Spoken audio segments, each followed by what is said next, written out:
All right, cool beans. So, last time, you guys got rescued from drowning. Sure fucking did. It is one problem to another with you Oh no, guys. it's within the first minute. I'm sorry. Fine. I don't care. It's fine. Um, yeah, I'll just. Anyway, Minute. I'll figure it out. So yeah. Fucking hell. Anyway, so yeah. You guys got That's rescued. what you mean. Yeah. Fracking heck. You got the frack. You guys. No, we've combined the two of them like table salt. Oh, sorry, I had that conversation with John yesterday, not you. Well. We combined fuck and hell to become heck, which is like combining sodium and chloride to become table salt. Great. There you go. That's science. It's all fun and games until you do electrolysis on it and create chlorine gas. Woohoo! Give it time. So, you guys were drowning last time, and you were rescued somehow, and you're found some stairs leading up into a tomb. The tomb had a skeleton in it, had a bunch of carvings and whatnot. Yeah, the skeleton had a big black orb in its chest.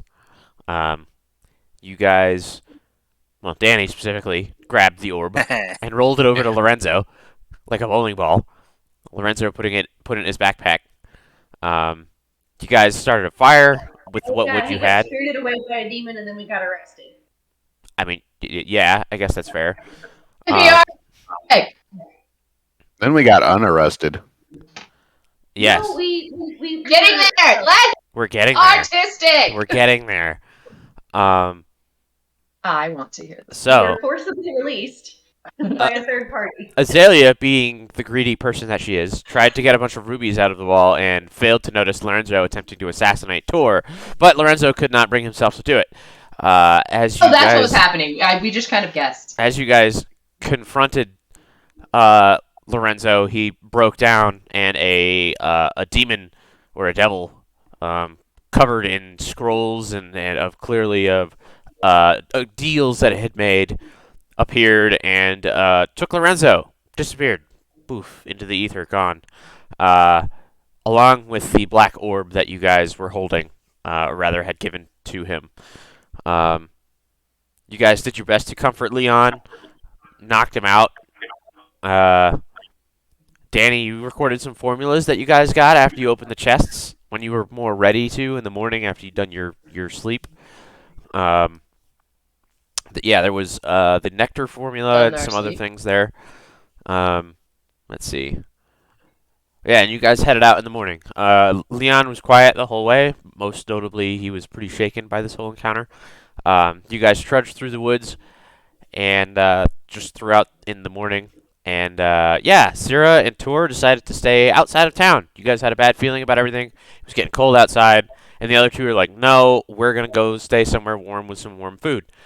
Azalea and Danny went right to the... All their fault. Right to the inn. And, stepped in. It was all guards. Immediately arrested. Mostly for crimes against House Trifu and against the Blood Queen. So, that was great. They were thrown into a prison cart. And Cyra and Tor spent the day just trying to find a kind of a hiding spot. You find a pretty good spot, and you guys rested for a while, dried your things out, or at least finished drying them out. And then a fog rolled in, and you guys met the eyes of something in the fog, and both were knocked out and woke up inside of a cage on a cart without all of your equipment. And, so... My cool daggers. I was upset. Yeah, all your fancy daggers and Tor's fancy new axe. Yeah. Cyra's fancy new instrument. Yep. It is what it is. I hadn't used it yet. It's true. Not a huge loss. It's true. But yes, so after a full, first day on the road, and you traveled through the night, and that first real morning on the road, you guys were ambushed. Rather, your convoy was ambushed. You guys were not. You were tried to talk to your driver throughout, who turned out to be like an undead. And then all the guardsmen were avoiding you. But a bunch of arrows came out of the trees, and you guys decided that you were going to rescue yourselves. Cyra, you kind of pulled the reins, one way with your magic. Tor and Azalea both charged the cage as the cart was swerving off the road and managed to roll the cage out of the cart and slam into a tree and hurt a little bit. You know. And then the second cart raced on ahead. Took out like almost half my health. Just a little. Say that again. That it took out almost half my health, but just a little. Yeah, just a little bit. Merely a flesh wound. That's right. Yes, and the second cart raced down the road as Captain Mikhail ordered them to the capital. And best you guys could tell, as you guys tried to flee into the woods, Cyra, you grabbed a piece of wood that counts as a club. Azalea and Tor, you guys ran into the woods. Danny is hiding in a bush by the road. And all of you heard kind of a whoomp in the distance somewhere where out that second cart was with all of your gear, as it was traveling southeast toward the capital. And you guys are on the south side of the road.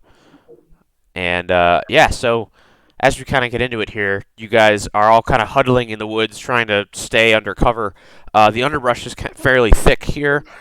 The woods are around you are alive with the sounds of shouting, the clashing of steel. Even the trees themselves, as you kind of huddle against them, seem to be groaning.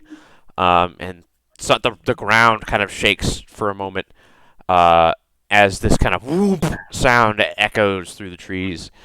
Your captors, or would-be captors really, seem to be battling with some unseen foe. I know, Tor, you had noticed, and Azalea and Danny, I think even. Cyra was more preoccupied with just being stuck in a cage and hadn't really seen everything. But yeah. She's pretty short. She couldn't see over everyone. That's true. That's a good point. Yep. I was also trying to be like, why was I snatched from the woods? This is fucking rude. Yeah. You were kind of How rude. You were kind of in your own mind there, like trying to figure out what the hell was going on. But yes, Cyra, Azalea, and Tor, you guys are relatively close to one another. You guys had kind of tried to move toward that first cart that had crashed, and the guardsman who didn't really have anything on him, to see if you could salvage anything before that other cart disappeared around the bend. And Danny, you're kind of off on your own, maybe 20 or 30 yards back behind them, cowering in the bushes.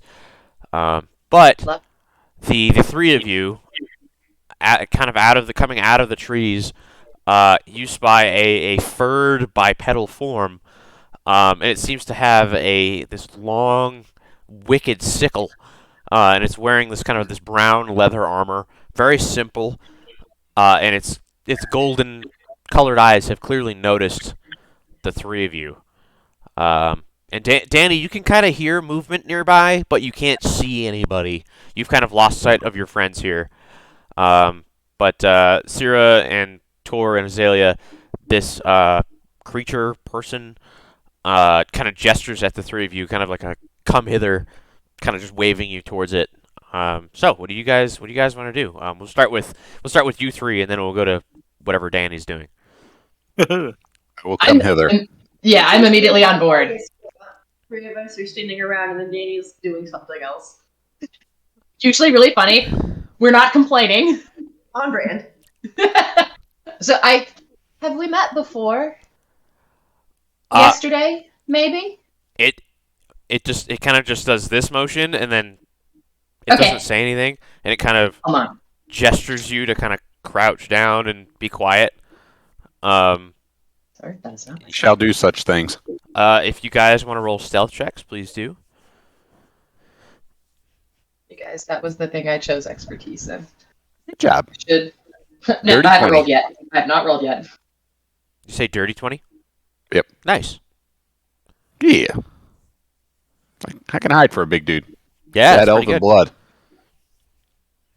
Oh, they took our armor, didn't they? Yeah, they did. Mm-hmm. Ha! No dex penalty then. Yep. Little things. 29. Nice. I'm just pissed they took my fishing tackle. 23. Okay. That's fair. Yeah, you guys all kind of crouch down into the bushes and try your best to be quiet. Bushes of love. And I already made that joke. the creature just he looks at all of you and he puts it puts three fingers up and then like kind of makes a gesture like you're clearly missing the fourth, and he just kind of makes a gesture and just. You all seem to do look. we have any idea where Danny is? Oh no, you guys have no idea. You guys look fairly confused. I'm gonna creep closer. He's just kind of. So Danny, at this point, like you kind of hear, you hear Cyra's voice pipe up, saying, "Have we met you before?" And then like you hear and then it goes quiet. You got a general kind of direction, kind of like off over your shoulder sort of area. You're looking at the road right now. What do you want to do? So I'll definitely turn back and look over my shoulder. So I heard Cyra say something? Yeah, you heard her ask if have we seen you before or have we met you before, and you're not really sure who the hell she's talking to, but you've heard her voice and that's about it.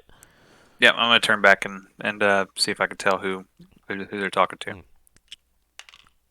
Yeah, so before they all kind of hunker down into the foliage, yeah, you see at least Cyra, whose scales are a little bit the really different color out of everything else out here, and then the kind of bright green of Azalea's hair kind of mixed in with like the purplish and browns and all the dark blues of all the plants around. It's supposed to help me blend in. Not so much over here. Tor is a little bit more difficult to spot. He's got a kind of a skin tone more on par with like the shadows and the grays and rolled blues. him. This is rude. But yeah, he's a lot larger. So, but yes, you are able to spot all of them, and you also spy a lupine form, seemingly making hand gestures at them. Not necessarily threatening them, but he does have a weapon drawn, a sickle. I don't sense any kind of. Well, no, I'm gonna come out and walk towards the rest of the party. Yeah. As they're walking, they're walking towards the lupine thing, right? They're like there already. They've kind of gathered, and they all start to like kind of disappear into the brush as you like approach. And as you guys make kind of these confused looks and gestures of where the hell Danny is, Danny just kind of like pops up here. Hey guys. They're all like hidden. You can't see them, but you know that they're generally right here. Cool. And the. Can I grab him and pull him into whatever little underbrush I found? Sure. We have new friends. Okay. And the creature kind of gestures to all of you, and then like kind of a follow me sort of gesture, and begins like walking, and then kind of running, not quite like a good loping into the forest, really. As he starts disappearing, do you follow? Okay. So yeah, I'll follow. As you guys kind of rush into and through the forest, the sound of fighting fades fairly quickly. The person before you, their fur is like this kind of light brown, kind of gray mix, lopes through the woods without any trouble, and they have to stop every few minutes to kind of allow you guys to catch up, to make sure that they don't just get out of sight. And the woods are like extremely thick once you get away from the road. It's very difficult to get through here, but it looks like the way this person is moving is kind of just is showing you a path through the woods that you probably wouldn't have found on your own. That's nice of them. Yeah, what could pass maybe as a game trail and how thick these woods are. But at this point, if you weren't led here, you would never have found this. So you guys are fairly confident that no one's going to be able to follow you. And you doubt you'll be like tracked through here. And as your would-be guide, maybe about 10 minutes into this kind of journey, the canopy is so thick you're not even sure what direction you're going. Not that you could see the sun, but away from the road at the very least. So Roll new characters because he eats you. yeah, you all get eaten. You guys are all Little Red Riding Hood. Sorry. And yeah, but there's a fairly large pine tree that he kind of like he disappears around, and for the most part, he's been like popping his head out and like making sure that you're following him and pretty close to him. But he doesn't really reappear. What are you guys doing? I think this is the end of the the trail, and I'm The gonna line. go around the pine tree. Okay, fair enough. I'm gonna look for a secret door. Okay, roll a perception check for me.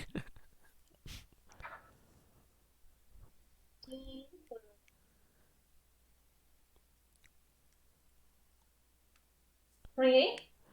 Okay, so as you guys kind of take your time moving through here, around the other side of the tree, you guys find yourselves confronted by a large group of other furred bipeds. These creatures, most lupine in form, are armed with longbows, axes, swords, and sickles. That's The sick. Yeah, it is. And the guide actually appears behind you, and they have a bunch of like strips of dark cloth gripped in their hand. And yeah, Azalea, you actually notice that there's a small boulder field here, and the largest boulder. There are 2 or 3 of these lupine forms standing a little bit, almost like they have the posture of guards, like guarding a door. And as you're kind of looking at it, you there might be a door here. Is you're fairly confident actually. There's not actually a door. And That would be really funny to me. the guide kind of pushes all of you a little bit I'm forward. confident it's a door. You are confident that it is a door, yes. But the guard, he has these long strips of like black cloth. He says, "Before we go any further, I will have to blindfold all of you. There's a certain amount of secrecy, and we took great risk in rescuing all of you. We will blindfold you if you wish to come with us." Anybody saying no? Just letting it happen? Okay. I don't think of a choice. I have no It's- things. You do have no things. That is true. You have no things. What am I wearing? Aha! Your clothes. Khakis. Yeah, Gee, khakis sounds and hideous. a polo. It's not like I'm not wearing like a goblin thong or something. Loincloth. Ooh. Knowing Danny, yeah, probably. Knees are in the breeze, Danny.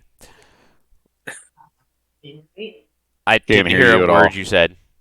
We're just getting led down a path, I'm assuming. Correct. Are you asking, or are you just guessing? I'm saying as me, not the character. Oh. That's probably what's happening. I'm assuming this. Yeah, you can make that assumption. That's fair.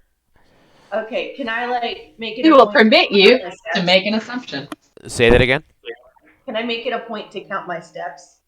Sure. Figure out what direction and where we're going. Even if I can't figure out where we're going, I can retrace it Okay. from where we were. Sure. Okay. Yeah, so these people come up behind you. Most of them are between like 5.5 and 6 feet tall or so, and they bind your eyes. They leave your hands and feet, unbound. So this is at least better than the cage, anyway. I will bend over a little bit to allow them to help. Yeah. Give them a little bit of help. Yeah, you bend down and the guide that was bringing you through the forest just kind of nods in appreciation as he kind of wraps it around your face, and it's not tied like super tight, like painfully tight, but enough that you won't really be able to move it. Okay, cool. I think I had like an improvised weapon or something. I'll just go ahead and drop that here. Yeah, you did have a piece of metal from the cart, and you just kind of drop it. And Cyra, you still have that wooden plank. I comfort plank at this point.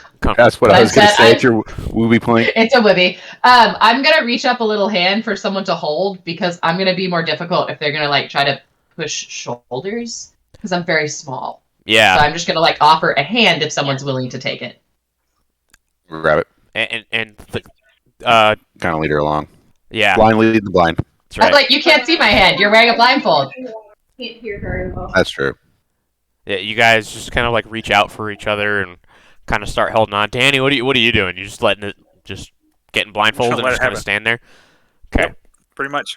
I can't do anything. Yeah. That's how I feel. So, yeah, so Backpack while I run. you could. Always. But yeah, Azalea, I'm gonna need you to make just an intelligence check, just a flat intelligence check. Intelligence check? Yep. I have intelligence? Nice. Hell yeah! Good job. Wow. An 18, a 19, and a 20 so far. It's all downhill from here. Next one's gonna be a 1. Yeah, gotta roll back over. Yep. Well, you can't hear you, sweetheart. You need to get closer to the mic. Dude, oh, it doesn't matter. I was going to ask if you wanted me to add a modifier, but I don't have any. It's 10. So it's a 30. No, it's... Yeah. Yeah. Oh, it's a critical success. Plus 10. Okay. Cool. So, yeah, everybody, you're blindfolded, and the crunch of leaves as you kind of are like guided slowly forward. The leaves quickly turn to the crunch of like gravel and the soft step of dirt, and a cold air kind of whispers around you in the heightened dark. And you're led onward for some time. The only sound that of shuffling feet and the soft footfalls of those around you. You guys, not used to being blind, have a tendency to just kind of shuffle along. But Azalea, you take great pains to take regular strides and to count them. And you walk for about 10, 15 minutes. Maybe like a third of a mile, just about. It's not terribly far. And you guys, it's a very twisting corridor, but you're not making any like real hard left turns or hard right turns. It seems to be a relatively straight, meandering tunnel. And other times, especially for Tor and Azalea, you feel people's hands on the top of your head, like pushing you down as you walk through, and you like seemingly are ducking up beneath obstacles, perhaps. The two short folk are, you guys don't ever get that, so Weird. weird, yeah. And then another maybe half to 3/4 of a mile. It seems strange. Just you're walking in this underground tunnel and it's cold. There's no lights in here, as far as you can see through your blindfolds anyway. And yeah, Azalea, yeah, you keep counting and counting, and you get a total maybe just shy of a mile. No obvious hard left or hard right turns. It's mostly straight. But at the end of this, you guys are halted, and you feel, rather than dirt, not quite solid stone, but it feels like carved stone beneath your feet. And you hear, it's been mostly quiet in this journey, but the sound of metal, like kind of squealing open, it's grating on your ears, and it's a sudden kind of jarring sensation. Some of you may have almost gone into sort of sleepwalking of just not much in the way of sensory, maybe a little more panic and then a little bit calm. Like, it's very strange. You're not used to doing this. But the place that you enter, the air feels different. It feels, based on the sound and the temperature, it feels a little more like vast. It feels like you've entered a large open space. Maybe not necessarily outdoors, but a large space anyway. But you do see the flickering of torch flame here, and it kind of casts these strange shadows onto your eyes from behind your veiled visages. And there was the sound of many loud conversations as this kind of metal squealing ended. Bless you. Though suddenly, as you guys kind of step up, and you realize it's stairs, up these stairs, whatever the conversations were now become hushed. And there's maybe a cough or a few whispered words that pass that don't quite reach your ears. And you guys are kind of like very gently guided and pushed forward, and then like lined up like next to each other, like side by side. And without particular ceremony, your blindfolds are all just kind of removed quietly. And I will describe the scene before you, and then you can ask your questions. So, the scene before you is intimidating, to say the least. There is a dais kind of in front of you, along with what could be best described as a pulpit, maybe? You stand on a black marble floor, streaks of kind of silver reflecting this torchlight. The walls off to your left and to your right are roughly three-ish stories tall, maybe 4. And they each host 3 sets of 3 like balconies. So there's 9 like balconies total on each wall. Almost like a theater, maybe. I was gonna say, you just enter like a stone theater. Kind of. Yeah, it kind of seems that way. The galleries and boxes are made of a silvery white stone, all glittering in the light of the sconces. Behind you are 2 long rows of 10 benches each, and they're long wooden benches. And the benches and balconies are absolutely filled with lupine figures. Fur varies from an off-white to a deep black, and you actually spot a few forms that aren't necessarily lupine. Pine? Huh? Are they vulpine? Well, in one of the more obvious Vulcan. ones, one of the more obvious ones, is a large, base fur color of orange with black stripes, large like feline form. A large set of double doors made of dark wood are at the far end of the room behind Did you. we just enter like a furry convention? Wow. Like, is that what's happening? Uh-huh. Mm-hmm. I honestly don't know what you expected. Yeah. Mm-hmm. Yeah, demon. You married her. Uh-huh. Jeez. Yeah. I'm rethinking these decisions. uh, so yeah, behind the dais in front of you, Said and done that I regret. That's the one you're going to die first. You're going to die first. That's okay. So, you see multiple panes of this very beautiful stained glass kind of rising up above you. You see like scenes of farmers, of noblemen, of hunters. There's a lot of wolves, kind of just there's a theme here clearly. You see the great forms of bears, the lithe form of rats, and other creatures grace the gorgeously crafted windows, and they reach nearly 5 stories high in like a great steeple above you. Lord. Near the top, you see a bright full moon crafted so beautifully that you may as well be looking at the true moon before you. Now, standing at the pulpit, you see a massive black furred form. Its muzzle's like kind of a gray. It's clearly older, and its golden eyes somehow appear both tired but kind of full of vigor. It's not youthful, but there's a wellspring of wisdom there that you can see behind the age in the eyes. And it's wearing a bright silver robe, and the front emblazoned with a recognizable symbol, the Tower of Sphas. Behind this person is the largest person that most of you have ever seen. This brown-furred mass of muscle is wielding not one great axe, but 2 great axes, as if they were hand axes. Like, this thing's fucking massive, and it is just a giant bear. And it has a single eye. The other one, there's a big scar.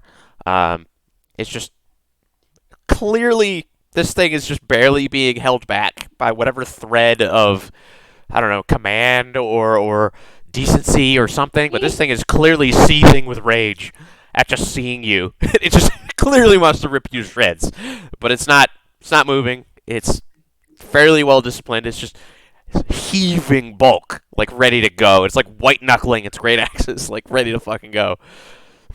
Okay.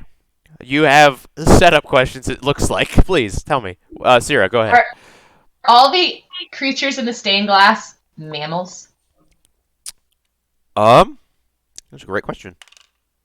As far as you can tell, that appears to be the case, but there is so much to look at that there's a good chance you might miss something.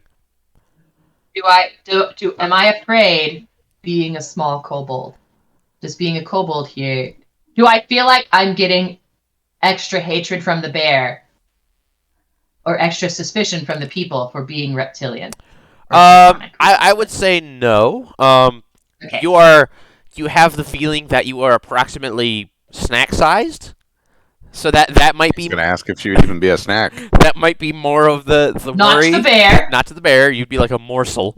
But yeah, Okay. snack size for everybody else. Yeah, no, you don't have any particular feeling of a particular distaste kind of rounded out at you guys or at you specifically.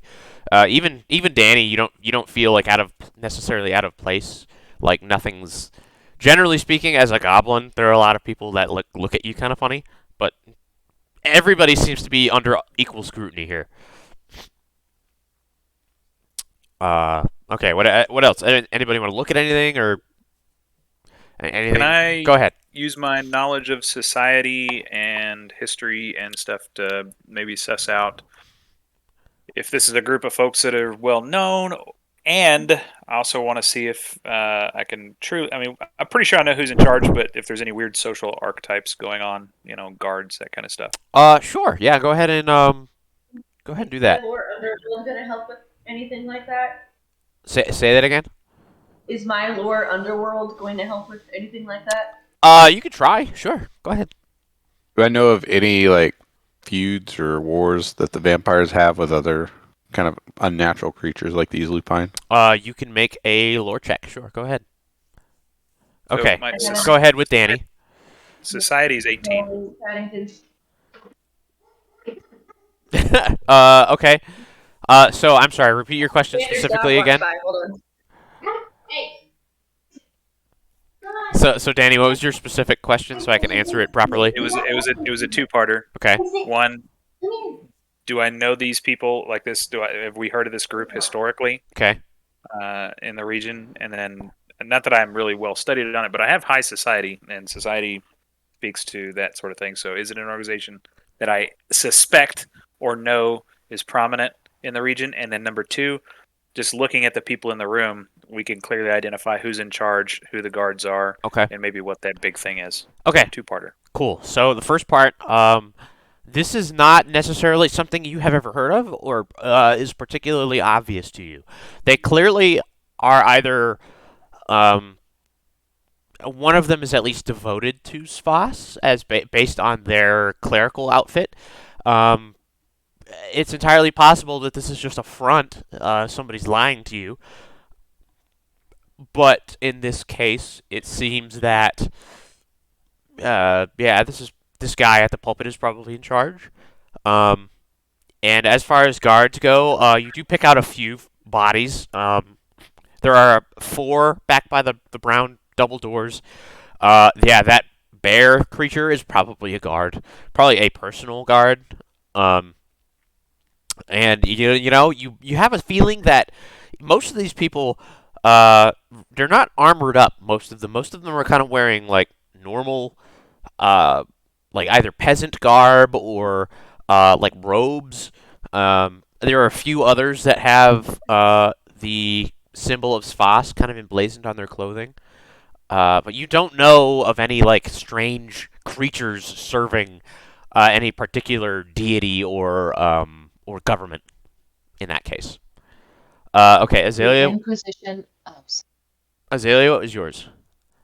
I got 19 for underworld. If anything, I can find out anything with that. Okay, this is.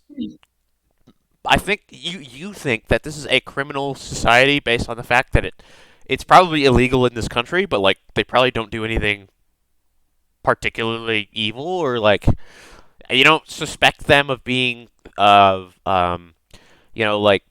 smugglers or any thieves guild or anything like that. Nothing that you've ever heard of is pointing you in this direction.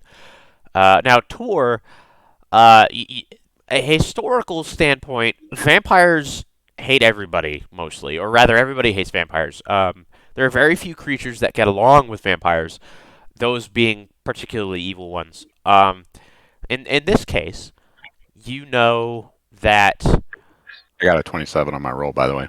yes, that is most excellent. I was going to ask, and then I forgot to ask, and I figured it was high enough. That works. Yes, this particular society of creatures, of people, nothing stands out to you as a historical foe of vampires necessarily. Vampires enjoy dominating other races and other creatures if they can. In this country, you know that the worship of Svas is outlawed. You have met one person who, maybe not necessarily openly, worships Svas, Irene, but she was more at the kind of the center of things, kept it secret. This is very clearly a bunch of people openly, at least declaring their worship for this good goddess, which, okay, yeah, good aligned deities definitely have a thing against vampires who have a tendency to be evil and are undead. They're kind of considered an abomination. So there's that historical kind of good versus evil sort of deal. But no obvious wars or nothing really comes to mind about, hey, a driving force really. Okay. Go ahead, Cyra. Is this working? Okay, sorry. I thought the Inquisition of Spas also hated werewolves. Are you At a current crusade. so there is rumor that all of you would know that yes, the Inquisition of Svas, out of Sharith in the northwest, is having a no shit Inquisition / crusade, turning up lycanthropes and killing them, murdering them, burning them at the stake, drowning them in silver. There's a few other terrifying things. Rumors, of course. You have not actually seen any of these things. Lycanthrope steaks. Anything with paws. Never mind, no one else here cares about my kids. But yeah, it's a very strange set of circumstances here. There are colliding rumors and lore here, and yes. So also Tor, with your lore check, you know that just in general, because you guys have a pretty good feeling of what these creatures are. Lycanthropes and vampires have kind of an off and on relationship throughout the years. Lycanthropes have a tendency to be very individualistic and sometimes partner with a vampire if it seems like a good hunting idea or if they'll get something they want out of it. But for the most part, lycanthropes don't like being ordered around, so they'll have a tendency to ignore or fight vampires more often than not. So there you go. That is all of that. And all that in a bag of chips. All that in a bag of chips. Cool. So as this large congregation of people is kind of staring at you, the figure at the pulpit kind of rests their hands on the railing that's there, and you can see that this person is also very well muscled, and speaks out and says, "Why are you in the Ashlands?" Just asking all of you in general.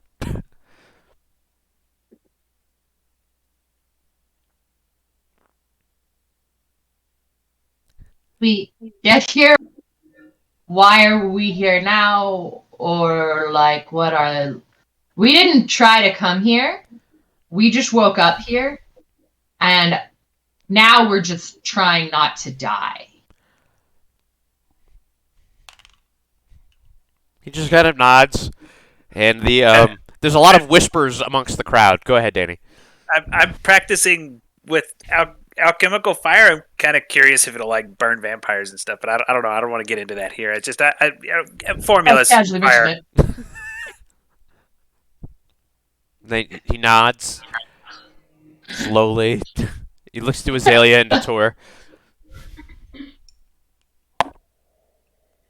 Yeah, I woke up here. So Well, you are all here against your will, then? How about you, large one? I enjoy the research. I used to, in a former life, be an archaeologist, and I think the history of old societies and the architecture is quite amazing. In fact, this room is quite amazing itself. It's quite beautiful. But actually, Vershag is someone that I worship, and they have called me to action. Undead creatures are an abomination, and they must be removed. So I'm here to do that until I return to the death world. They all, you actually. There's a murmur that kind of comes up through the crowd. There's some appreciative tones to that in that response there. But the guy at the pulpit kind of raises his hands and he kind of gestures for quiet, and everything kind of settles down. He says, "Very well. So you are here more or less against your will, and why were you lurking? 2 days prior, you were caught in the woods. Little one, tell me. You seem to have an idea." We were scholars who were very excited about trying to find a book. We realized we had stumbled upon current active population, not ancient ruins. We're like, let's not pick a fight. That's not what we're here for. Even though we thought meeting people would be cool. They all look around, and there's a larger kind of an uproar in the audience. Of you hear somebody, "He's lying," and then somebody's like, "No, she's lying," and you hear a couple of other murmurs, and you hear, "Just kill them and be done with it. They already know where we are," and you hear a couple of other maybe some lesser suggestions. And again, he gestures for quiet, and it doesn't quiet down quite enough. And the bear behind him, and it echoes, and it actually hurts all of your guys' heads. Like, it's really loud, and you kind of unconsciously bring your hands to your ears, and everything just dies down pretty quickly. Very well. So, you did not mean to lurk here. You did not mean to find this place, and you do not mean to be in this country. So, tell me then. Tell us then. What are your plans? I saw that you were on your way to the capital. But like originally, or when we were in the cart? Oh, just today. I think we were going to be tried and killed. That wasn't really our plan, to be clear. For what crime? I tried to ask, and no one answered. Do any of you others know? Perhaps these crimes, depending on what they are, they may warrant us releasing you, or maybe we could. Well, let's see what happens. Tell us. Well, really, I think really it's not much of a crime. It's more of a vampires suck kind of thing. They got mad at us because we're like doing stuff that has nothing to do with them, and they're just they're real particular people or things. I don't know if they're people, but hey, you never know. I mean, I'm glad we met you, and if you don't like them, which I'm guessing maybe you don't, the enemy of my enemy is my enemy. No, the enemy of my enemy is not my something like that. You know what I'm saying? He's not really familiar with the concept of friends, but we're working on it.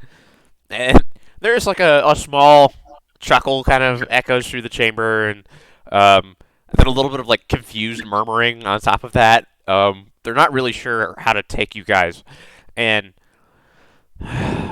okay, so you were going to the capital, be tried, probably killed for some crime you do not know. But, I mean, we didn't come here know. legally, so they might be mad about that. But we also...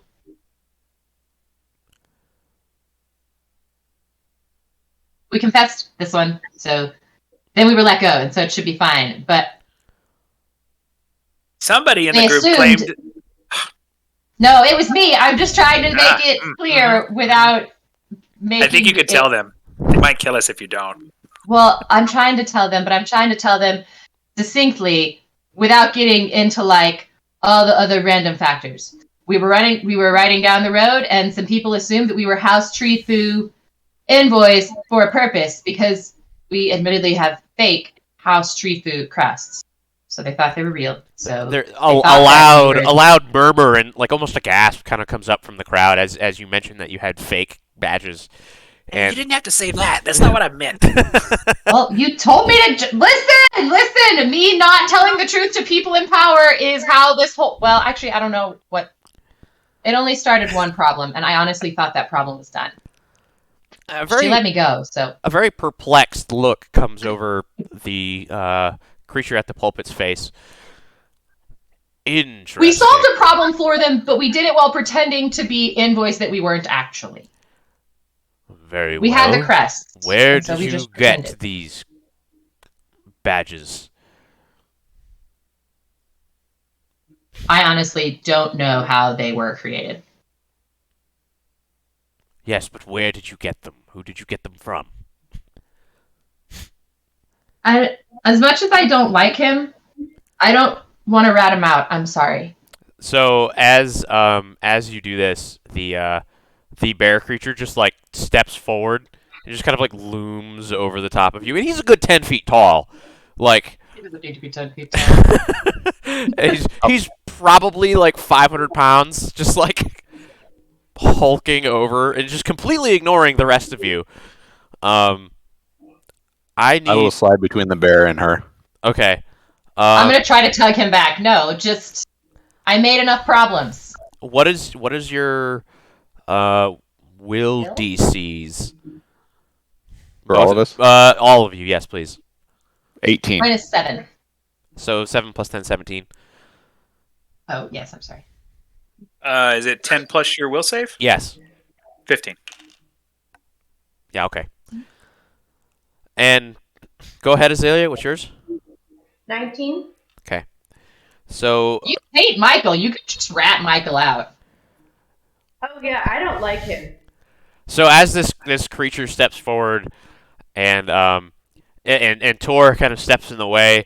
Tor, even you are intimidated by this beast, and Big guy. you just realize how effective not only those great axes are, but you realize this thing's got massive teeth, massive claws. This is going to hurt one way or the other if it decides to fly off the handle, and it is like barely contained rage. And Cyra, even behind Tor, it's almost ignoring him as it like kind of just like looms over the top of Tor's head, is like looking down at you. Like it would not be anything for this creature to fling Tor across the room and like pick you up and swallow you whole. And Danny and Azalea, you're next to them, and like you feel the barely held on rage, it's like a lock. Barely. Yeah, see? It's like a door that has a latch, and that latch is just a Cheeto. Like somebody could push on that door and it would open and release all of the rage. Like horrifying. So yeah, as this is happening, Azalea and Danny, are you gonna say anything? They asked for a name. That was the last thing that happened. They asked where you got it and who you got it from. We're at an inn at this dude, Michael, Michelle. I don't remember. And it was Michael. Closer to your speaker. We can't hear you. Yeah, you got to sit closer, sweetheart. Michael. Yeah. Oh, hold on, let me. Enhance. So yeah, it was Michael. It's a guy named Michael. There you go. And the bear like just swivels away from Cyra and Tor, and just bodily just picks you up, Danny. Just stares you in the face. You're like 10 feet off the ground. This is horrifying. So high up. And it just kind of looks. His one eye meets yours, and he seems to be like kind of searching whether you're lying or not. Seeing into your soul. Comes to a decision, and surprisingly gently puts you down. And he doesn't turn away from you. He just like backs up onto the dais, like facing you the entire time. And I'm aware that they worship Voss, right? Oh yeah, it is like very obvious. Yeah, like Okay. the tower symbol is very well known. Okay. Do you know a clericus Voss named Irene? And they all there's a few like clerics mixed throughout the crowd, and the one at the front kind of turns his head a little bit. He looks to all of you, and trying to determine what's going on.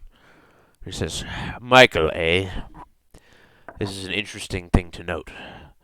And an Irene, Clericus Voss. Now, you came from the capital before you came to Lupadore, yes? Is this where this person is? These people, I suppose?" Yes. Interesting. And there's like the conversation just around you begins to grow louder and louder, as this discussion is happening around you, you all watch. You can all see it. It's very obvious that this the one at the pulpit, his face kind of furrows into a kind of a deep thought for a moment, and it almost feels like the room gets darker just as he's considering this. Getting an echo off of Marlena. Close your door. No, it's off of your speakers. I'm not speaking that loud. Anyway, I can hear you downstairs. What do you mean you're not speaking loud? not that loud. Anyway, let's see. Okay. And as this deep thought is occurring, and there's a bit of disturbance in the room, Disturbance in the force. It quiets down for a moment as the bear creature again roars out, and everything kind of dies down. But then you hear a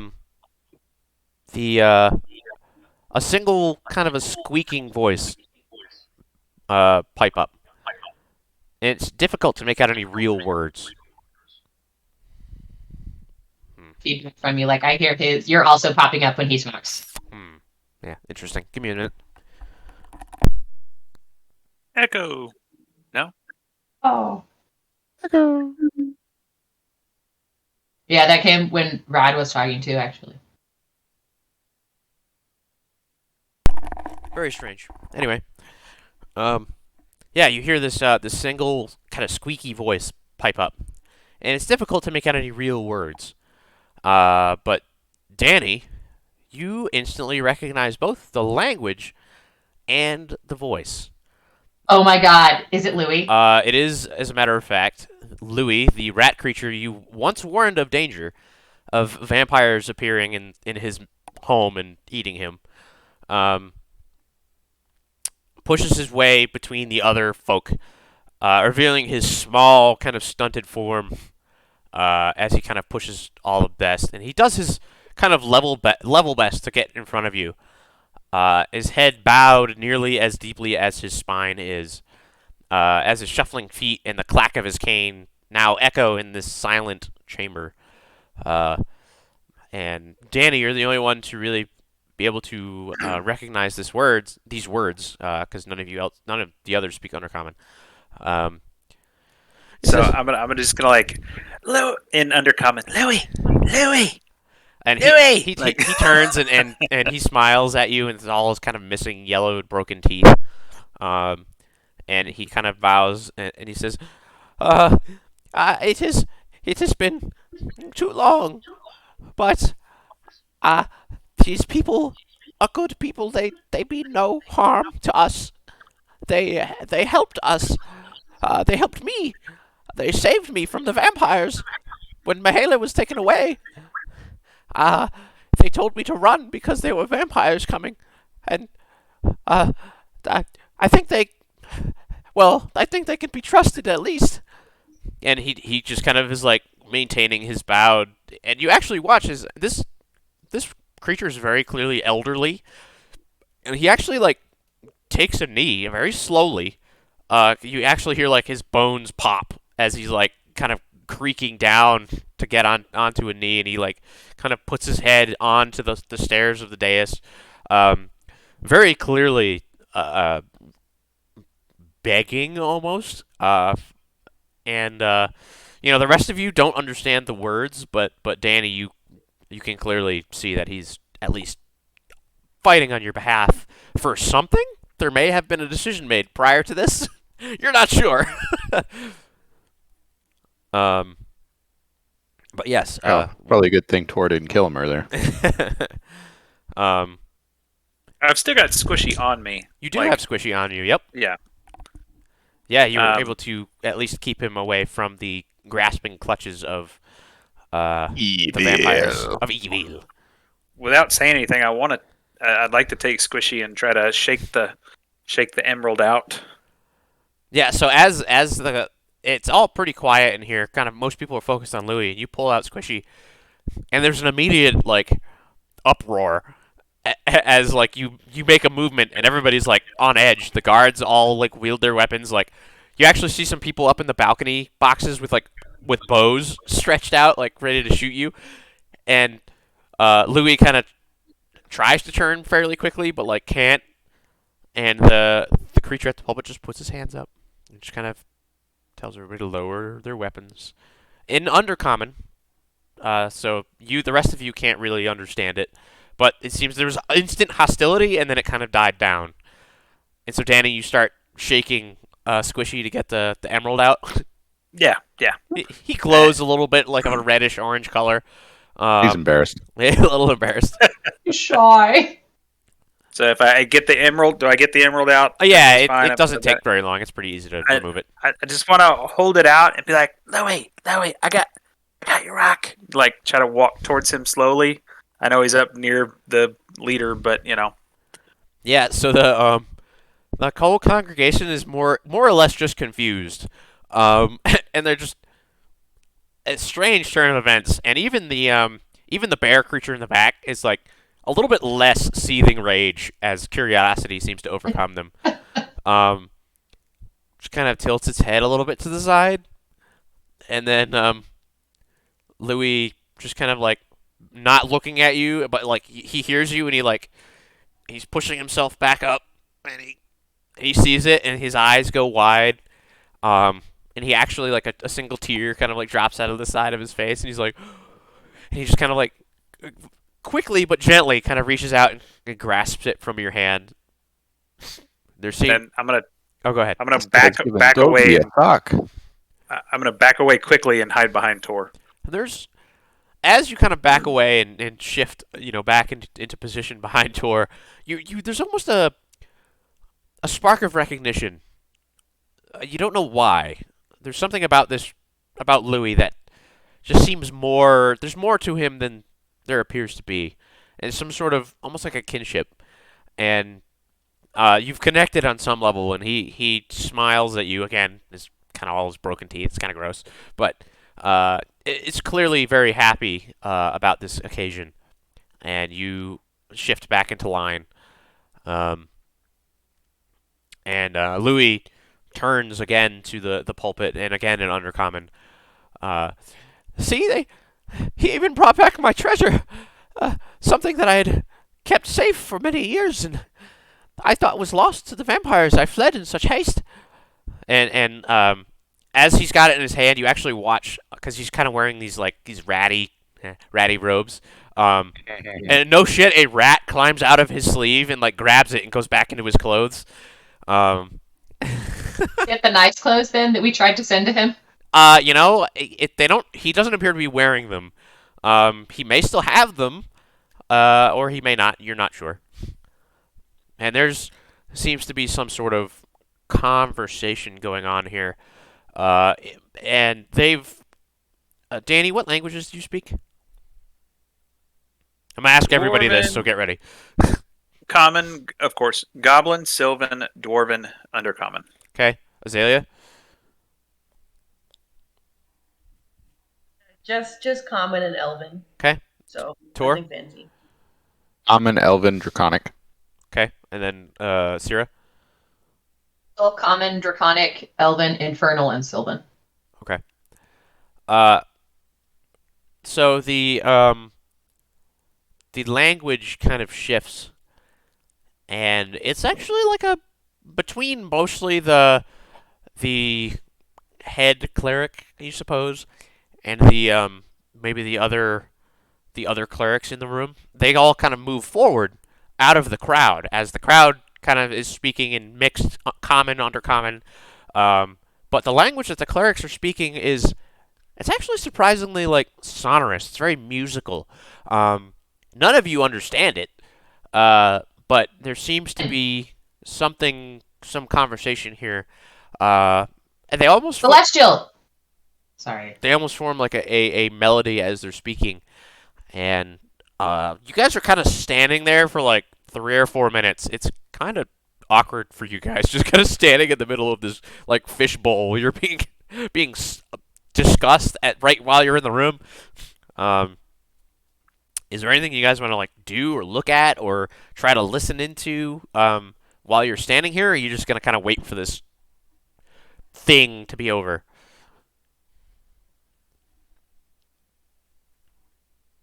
Fair enough. Yeah, I'm just hiding behind Tor. Okay. Um, cool. So as this conversation kind of drags on, the clerics kind of step away from the dais, sit kind of in the front row, that like other creatures make way for them, and your guide steps forward. He kind of was mixed into the crowd, and at the form, the black furred creature, uh, kind of motions for everybody to settle. He says, "We will continue. We will continue, but these four, take them to an antechamber. Let them rest for now. Have their things returned to them. We will discuss what will be done with them." And then he looks down to you four and says, "We will get to you in time. Just for now, rest." And he looks to Danny. "Thank you for your kindness." And the guard just kind of like motions for you guys to kind of turn and go as the conversation begins building in the chamber. Are you guys gonna follow? It's whatever indicated antechamber. Okay. I'll do a flourished high society type bow on the way out. Yeah. The bear does not ever leave his gaze never leaves the group until you exit the room. You guys are kind of pulled off to like the left side of the room. There's like a metal doorway. It's not the same one you entered. And you guys kind of move through there. There's a kind of a maze of hallways. You guys kind of take a left-hand turn. You walk about 20 feet. Take a right-hand turn. You walk about 10 feet. You make another right-hand turn. And there's a couple of rooms here. And you end up kind of going on a left side room. It's about maybe a 20-foot by 20-foot chamber, maybe 10 feet tall. Yeah, you guys are kind of ushered in. There's like there's 5 cots in here. Fairly well maintained. I mean, everything looks very clean in here. Beyond, there's some like fur balls kind of everywhere. Just like not like gross fur balls, but just like loose fur has kind of coalesced just in the corners and Nice. whatnot. Yeah, you guys are kind of pushed over to the into that room, and the guard says, "Your things will be brought to you in just a few minutes. We were able to recover them after the ambush, and yeah, well, I'll be here if you need anything, but please stay and rest. I don't necessarily trust you, but the Ting trusts you, and that's good enough for us." And they nod and well, go ahead. Say again. Ting trusts us? The Ting, yes, the Ting. The Okay. Ting, and he kind of just gestures the meeting, the Ting. The Ting is the meeting. Ah, Um, a deliberative body. a deliberative body, yes. And so Louis had remained in the room and had shuffled back into the crowd again before you guys had left. But it's not maybe you got a couple of minutes, like he said, before you guys get your gear back. Is there anything you guys wanted to do or discuss while he closes the door behind him? You can tell he's on the other side of the door. You can see some shadows, but there's enough light in here. You're not in the dark anymore. You're not at least obviously being monitored, other than the guy at the door. What do you guys want to do? Wait, they have our gear? Was Yeah. that the boom? For us. The explosion earlier? Are you asking him? No. There's yeah. Good. Inner monologue. Yeah. Well, what an interesting turn of events. Wouldn't you guys say? Louis did eyes. I knew I liked him. I was kind of hoping I wouldn't see him again so I could keep the rock, but You know. You did the right thing. It was a special tool that helped us later.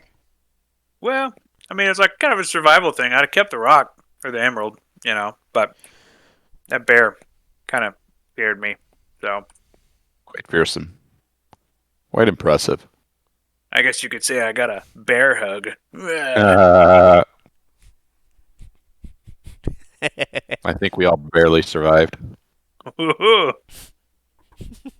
Yeah, our vulnerabilities were laid bare. I just kind of high five Danny. Lay down on one of the. I'm gonna curl up on a cot.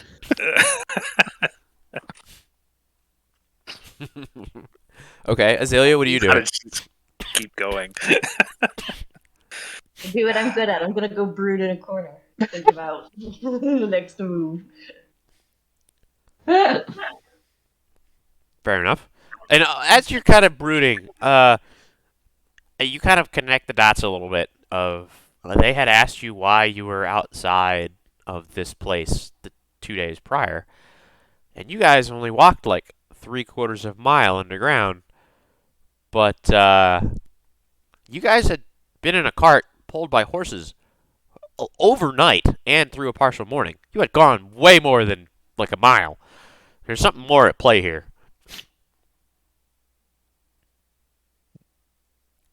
Pieces together, truthfully. I don't understand time and distance. Yeah. So that's why I brought it up for those people who Yeah. don't understand that intuitively. So do we all notice this? Not really.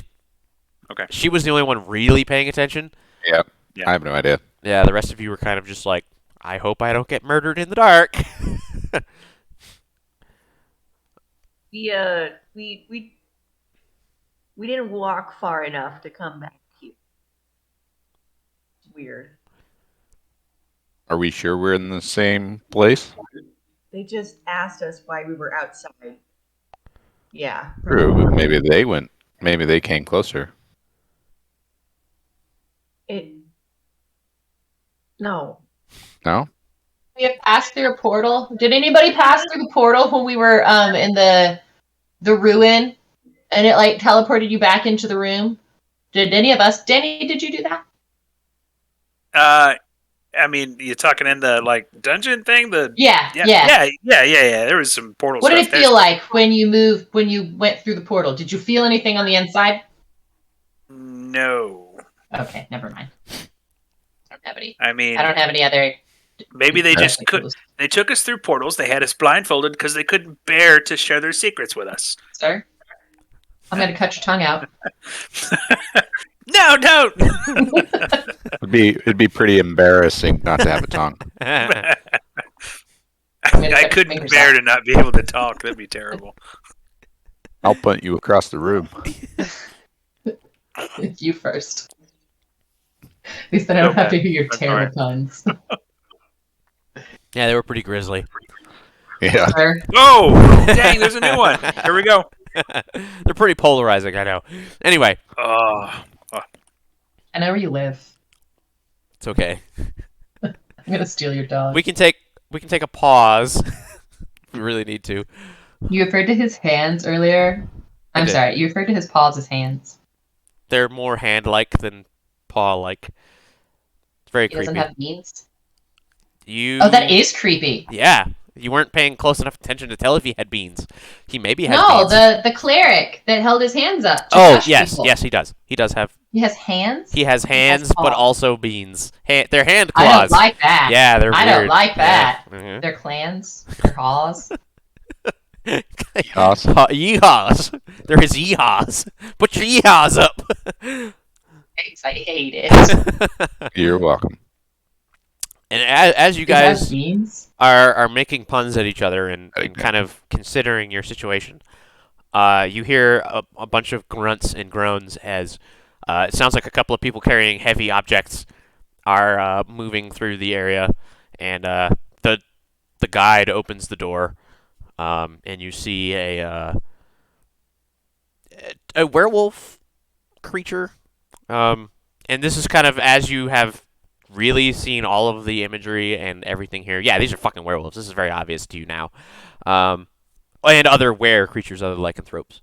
You see one werewolf, and yeah, the large orange striped cat is also behind them, and she's got looks like most of everybody's gear. The werewolf has got like one person's worth, and she's got like 3 persons worth of gear, and she's just kind of like and kind of places it down on the floor in front of you guys, and she says, This was very well fought for. And I hope you appreciate the sacrifices that we made to get these things for you. Maybe you'll be useful." You. Well, I definitely appreciate it. I never thought I'd see any of that stuff again, especially my fishing rod. And all these things appear to be in pretty good condition. Like there's some like scuffs and some of the clothing and armor is, and there's like some of the bags have slight tears in them, but like nothing that's not immediately repairable. Yeah, so you have all of your things. You have all of your coin, all of your weapons and whatnot, all of your So armor. many dollars. So many. What do you mean by useful? And she just kind of looks at you and sighs. "Look, not everything in this world is free or just handed to you. We did a service for you. We sacrificed lives for you. That's not what's the payback is what I'm asking. What are we expecting? I am not in charge of you, and I am only hopeful that the Ting will find some use for you." She nods. "Have a good day." She's like steps away. The other werewolf is just like, Thank you. she's kind of brash. I'm sorry. But for real though, like, there's a lot That of has poop stuck in her fur. hurt people. I just try not to ruffle any feathers. And he just kind of like steps away after he drops the. I asked a question. You have feathers? Detroit. And she turns and go. The werewolf man turns and goes, No, that's just an expression. Oh. And look, to be clear, ma'am, I'm sorry, I don't know any of your names. But she's a little on edge. She lost a few of her friends in the skirmish there, so she's on a little bit of a short rope. I do apologize for that, but whatever payback will come in the form of whatever the Ting will ask of you, and if you choose not to do it, then I really don't know what they'll do to you or for you or with you, or I don't know. We haven't really. He's like wringing his hands a little bit, and he goes, "We've never really done this before, like picking up total strangers. We don't normally attack caravans like that. We're all a little bit weaker right now." And he just kind of like the guide kind of bold of you. And we appreciate it. The guide's eyes go really wide, and he fucking backhands the dude next to him. "Get the fuck out of here!" And he just clearly said too much. And the guy just like shuts the door again. But you have all of your gear. Informative. I'll grab my stuff and put it on the cot nearest the door. Okay. And then I want to ruffle through and find my healer's tools. And I'd want to heal myself and remove the wounded condition. And then I will set the healing anybody else that has wounds. Okay. We all do. Yep. So I have that assurance feat, which gives me an automatic 10. And my medicine check is a 6. So that should get me over the DC. Yep. God, yeah. What is the DC for that? Ugh! I think it's like a typical 15. 15. Yeah. Yeah. Yeah. Go ahead. It says the medicine check DC is usually 15. Yeah. Though I'll you go might with, adjust it for circumstance. yeah, I'll go with Cool. 15s here. So a success, the target regains 2d8 hit points and its wounded condition is removed. Sweet. So do you want me to roll that or? Absolutely. Yes, please. All right, let me find my d8. It's one of these bad boys. Yeah. I'm sorry. I missed the 20 roll. It was above a 15, right? Obviously. Yes. Okay. Well, that's what I'm saying. I was using the assurance, which gives me an automatic plus 10. Oh. And then my medicine check is a 6. That's so it's automatically cool. 16. Okay. I Yeah. misunderstood. Yes. Just roll it because that's fucking great. That's really cool. Yeah, You get a critical success. I don't know what happened, but right. So that would be the upside is I'd be able to do that. So yeah, my wounded condition is removed, Sweet. and I got 6 points back. Cool. And I've got 2 elixir of lives. Somebody want one? I'm gonna Those drink there. one. able to heal us, Tor? Yeah, Yeah, he I'm can doing heal the us. big one. Oh, okay. So, yeah, I spend 10 minutes treating one injured living creature. Uh huh. Target is temporarily immune to treat wounds for 1 hour, but this interval overlaps with the time spent treating. The check's usually a 15. Yep, I'm not an expert yet. If you succeed on your check, you can continue treating the target to grant additional healing. If you treat them for a total of 1 hour, double the hit points they regain from treat wounds. So I guess technically I could spend an hour treating everybody and they'd be whatever my 2d8 roll is times 2, right? Yeah. Yep. That Okay. sounds correct. So I'll spend an hour treating myself then, and that'll give me 12 total. Okay.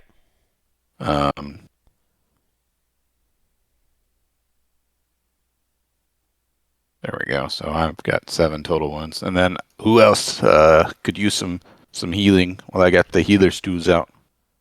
All right, I'll go treat Sarah. That's a 6 and a 5, so 11 for you. And then Oops. if it looks like you need additional healing, I will continue to work on her. Do you require additional healing beyond the 11? How much did we take? I don't know where my notes went. I don't know why they weren't saved. Uh-oh. That was what. I mean, it was the same thing we all took. Yeah, it was more than 11. Yeah, I also feel like it was. Was we last played November 7th? It might be here. I'll keep working on her for an hour then, and that'll be 22. Okay. And then, Go die. Danny, do you have any wounds you need me to attend to? Yep. It hurts. Show me where they hurt you. Do Oh, you remember wow. what damage was rolled when we rolled out of the cart? No, I mean, I already had there, pre-existing Keenan? damage, and then I had damage from that. So, actually, I think my reflex check gave me half damage or something. Oh no. Rad, I see that you're talking and I don't hear any sounds. Uh-oh. No, I can hear That's him. weird. I can hear him. you. I still don't hear any sounds. Yeah, she's broken. Uh-oh. It looks like probably a me problem. It is a Uh-oh. you problem. I rolled 12, Danny. And if you need further healing, then you I'll try continue to talking work on again? you. How about Talk, now? talk. 12? Talk, talk, talk. Talk, Talk, talk, talk, talk, talk. Oh, there we go. I'm Okay. sorry. You're good. In my movement, I rolled the mic volume all down. Ah. Yeah, do it. Nope, I am good now. I drank my elixir as well. Okay. I'm good. I don't know where Azalea disappeared to. Azalea! Well, she'll probably brood herself into Well- healing. What we'll do right now, actually, Azalea, do you have damage that you need healed? You should. Yes. Okay. I'm 16 short. Holy cow. The rolls just got better and better. 16. Wow, look at that. Yeah. 2 double eights. Very I don't know how the nice. hell that happened. Yeah. It's impressive. Good for you. But yeah, what we'll Should do. have rolled that on myself. Yeah, yeah. What we'll do is we'll take a 10-minute break, for bathrooms, snacks, drinks, whatever. And then we'll come back at 35. That cool with everybody? Cool. Yeah. Cool. All right. You guys see Ghostbusters yet? Negative. I saw it Friday. It's amazing. Go watch it.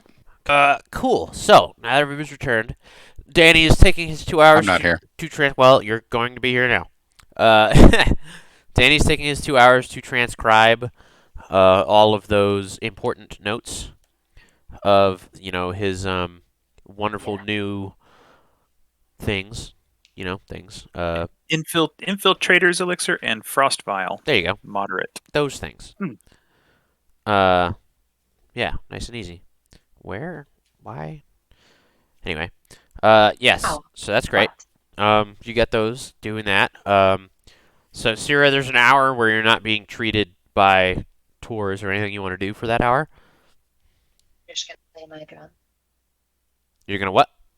Play my drum. I'm sorry. Okay. Normally I'm loud enough. It's weird to have to speak. It's true. Azalea, there's pretty much a 2-hour gap before Tor gets to you. Is there anything you're doing during that 2 hours while Danny is transcribing and Cyra is playing her drum for a little while? Plotting who I have to kill to get out of here. Like, if it's possible. Well, the obvious answer is the guard outside the door.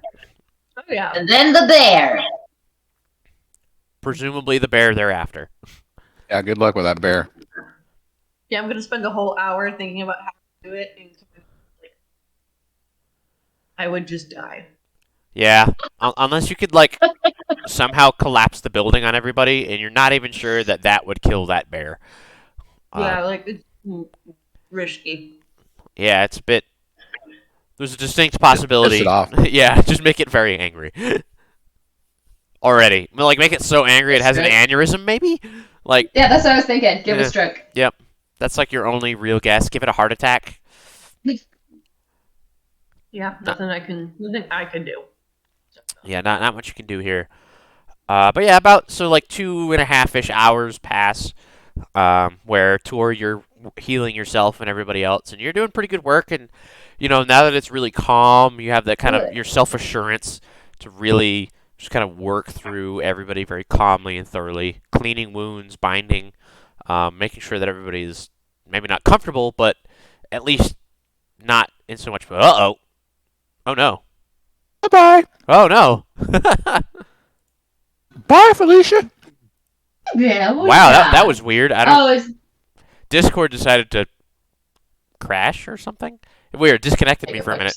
Anyway, so what I was saying was that Tor, you have that kind of self-assurance to really work through everybody and not be rushed. You have the time and the patience to really make sure that maybe not everybody's comfortable, but at least they're not in pain anymore. And yeah, 2 hours and 20-ish minutes for that, and then another extra 10 minutes of just kind of sitting around. And then you hear a kind of a commotion outside the door, and the door opens again, and you see the large werewolf, kind of dressed in Svas's clerical robes, the black-furred one with the graying muzzle, and behind him you also see a much smaller werewolf, maybe 5 feet tall-ish.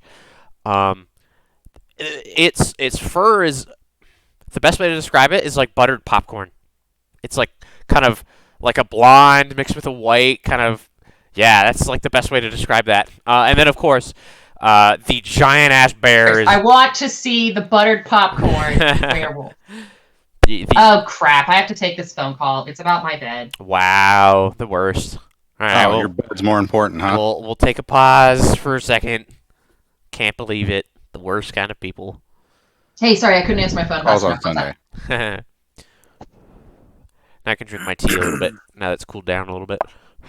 Yeah, I will forward you the email that I have. She's gonna forge an email.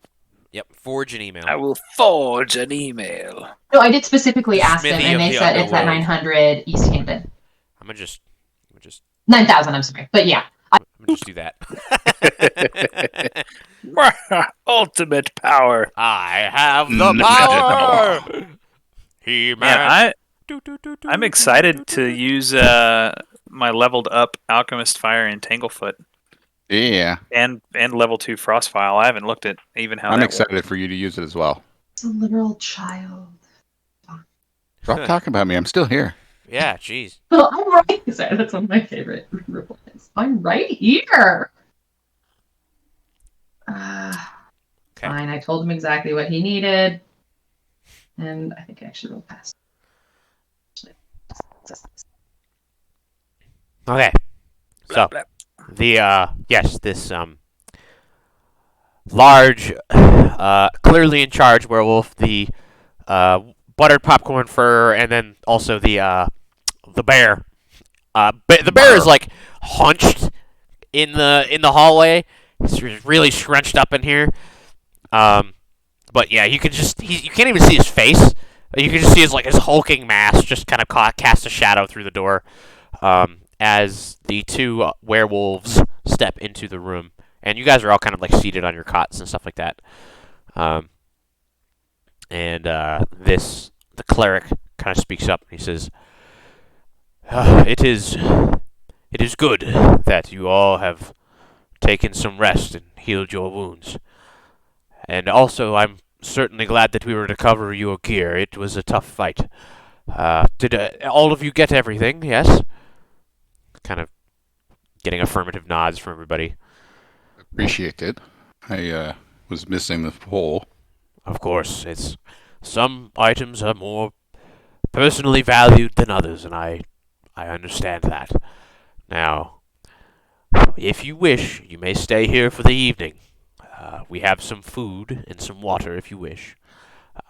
You can stay here and rest, or you are free to leave. But in your current state, I don't think, and he kind of looks at each of you individually and says, a group composition a little, well, you're a little obvious. You stand out a little bit. I'm not sure you'd get very far keeping to the roads. If you were to promise to help us, then perhaps I could help you get out of here. Out of here being the Ashlands in general. You are clearly not meant to be here. There is something... Well, you might be pawns in a larger game that somebody is playing with you. I'm not entirely sure. But for now, at least, I am unaware of why you've been brought to us. But perhaps you may be able to help me, and as I have helped you. And he just kind of looks at all of you. Okay. I'd like to know more. Would you like to know more? What did you have in mind? Danny, were you going to say something? I couldn't hear Cyra if she was trying to talk. Oh, I said I'm in. So he says, I cannot promise safe passage out of this country. That is just not something that can happen with a group composition so diverse as yours. There are very few people that are as... He just kind of gestures to you. He doesn't really even have a word to describe you. However, well, not through the north, the south, or the west. There are holes in the wall, gates that you could probably pass through with the proper paperwork, but considering you've been caught with forgeries before, I would expect that they'd be on the lookout for such things as that. So, I would suggest That's you a head fair east. assessment. I would suggest you head east to the ocean. Perhaps we can get you on a ship and out of here. Now, I have some friends in the town of Calocrav on the east coast. It is some ways away, I understand this, but as long as you stay north of the capital and off of the roads, I think you should be fine. Just How do you spell that city? Calocrav? Calcropa. Thank you. Sorry. Calocrav, and it is to the it's out to the west. I'm sorry, to the east. Excuse me. I can't direction good when I'm not looking at the map. It is that way. It's west. But yeah, it is out to the east. It is northeast of a town called Convita. It is east of Lacamortuis. It's on the edge of the Bay of Machines, pretty much. The Are they living Convita easternmost Loca? part of the Ashlands. Yeah, it is pretty much the easternmost part. Go ahead, Tor. Ask that again. Or not. I was just being a smartass. That's fair. It's standard. This is the way. I have spoken. I'm looking for a map of the Ashlands. I know you have one. Yeah, Yeah, if you sure. go back to October 8th, In the 2E chat. in the group me. Oh, the two each. Okay, group me. Yeah, Got it. yep, Sweet, yep. Thank you. Sorry, my bad. No, you're good. Continue. There may also be one in Discord, but I keep trying to put them in Discord, but Discord says they're too large. weak. Yeah, they're kind of weak sauce there. Lame. He says, but be warned, the land northeast of Necroy and around Lacamotuis is the Blood Queen's personal land. Just be wary. You may have to go around, and, well, I would suggest it truly. Don't go into that lake. I don't know much about it, but rumor has it that the lake itself is poisonous. But it leads out into the ocean, into other rivers, so it can't really be that poisonous. I think it's just vampires living in and about it. But I will send word to my friends to be on the lookout for you, and we could probably get you on a ship and out of here. You are clearly not meant to be here. However, we have helped you, and I only ask that, well, we are in a time of need. We have, and he kind of looks to the smaller, younger wolf, and then the larger bear behind him. He kind of does this look, and he seems to be kind of making a quick assessment of all of you, and seemingly he settles on deciding to trust you. He says, since I have first met you, you seemed a very interesting and fate-bound bunch. But we are in time of need. We have grown, well, slightly weaker in the past 24 hours. We don't know what it is, but something has left our protection, and is no longer here and has drained us. We have been working with certain people to free the people of Black the... orb. Yes, we've all seen it. He just kind of like... Knife. Just Sorry. he just looks at you. That wasn't a character. Oh, okay. Making assumptions, sorry. As a matter of fact, he goes on to describe a black orb. He says, an orb that has been in our protection has been, well, taken, but it has left this material plane. We know not wherefore it went. It was a Well, black yeah, orb the about demon this got big, silver... devil. The what? We have bad The news. devil. I'm so sorry. The devil Oh. has it now. It's probably not that good. He took it with the guy. Oh guy that no. we knew. Perhaps you Our could... academic venture. Perhaps you could enlighten us a little bit more to this academic Oh, adventure. no. No, that's It was not not what quite academic at the end. Well, so you know how I said we were looking for some ruins for a book? And originally we found you guys, but we left because we're like, they are not ruins, and they probably don't want us here. And so we left and tried to be as unobtrusive as possible. I did make eye contact with someone. I tried to convey non-threatening. That's not the point. I'm sorry. Then we found the ruins. And so we went to the ruins. We were looking for a book. And instead, we all nearly died. A lot of times. That happens in ruins. That's not the point either. But we got to, like, a crypt, and there was a skeleton, and it had the black orb, and I said we shouldn't fucking touch it, and someone touched it and rolled it across the floor like a Good job, fucking Danny. bowling ball. It's a pretty And That was pretty then, cool. ball. then a devil showed up, and apparently one of the academics we were traveling with made a desperate deal with him to try to save his husband, And the deal was that he'd murder one of us because, like, that's what demons and devils are about. Allegedly, I learned Abyssal in the interim so that I could know next time. Sorry, then the devil took the orb and disappeared. And we can tell you all we remember about the thing. But, yes, we also, like, long-term already wanted to go find the devil and bring the person back with his gear, which would include the orb. So we already have, like, kind of on the same road, but yeah. Sorry. And he seems to think for a minute. It's weird disasters. And he just like he's just kind of like stroking his chin for a second. And he kind of looks at the other ones, and the other ones are like they're clearly like shaking with rage, but he's very calm. And he says, "You know, you need to just give us a few minutes." And he steps out. And he like closes the door behind him, and they like walk down the corridor. You can hear. So it's probably this is me to the group. Yeah. This is probably a bad time to like ask him why Vox is trying to kill all the werewolves, right? It seems like it's probably a touchy subject. Yeah, don't. All right. Boss is trying to kill the werewolves? Well, I'm sorry. This Vox, Inquisition, and Sharif. Oh, Yes. Yeah, probably. Probably Inquisition. be better is friends Vox. first. Yeah, so a couple minutes goes by, and he comes back by himself, and he kind of ushers the guard he ushers the guard away, and he actually closes the door behind him, and he looks at all of you, and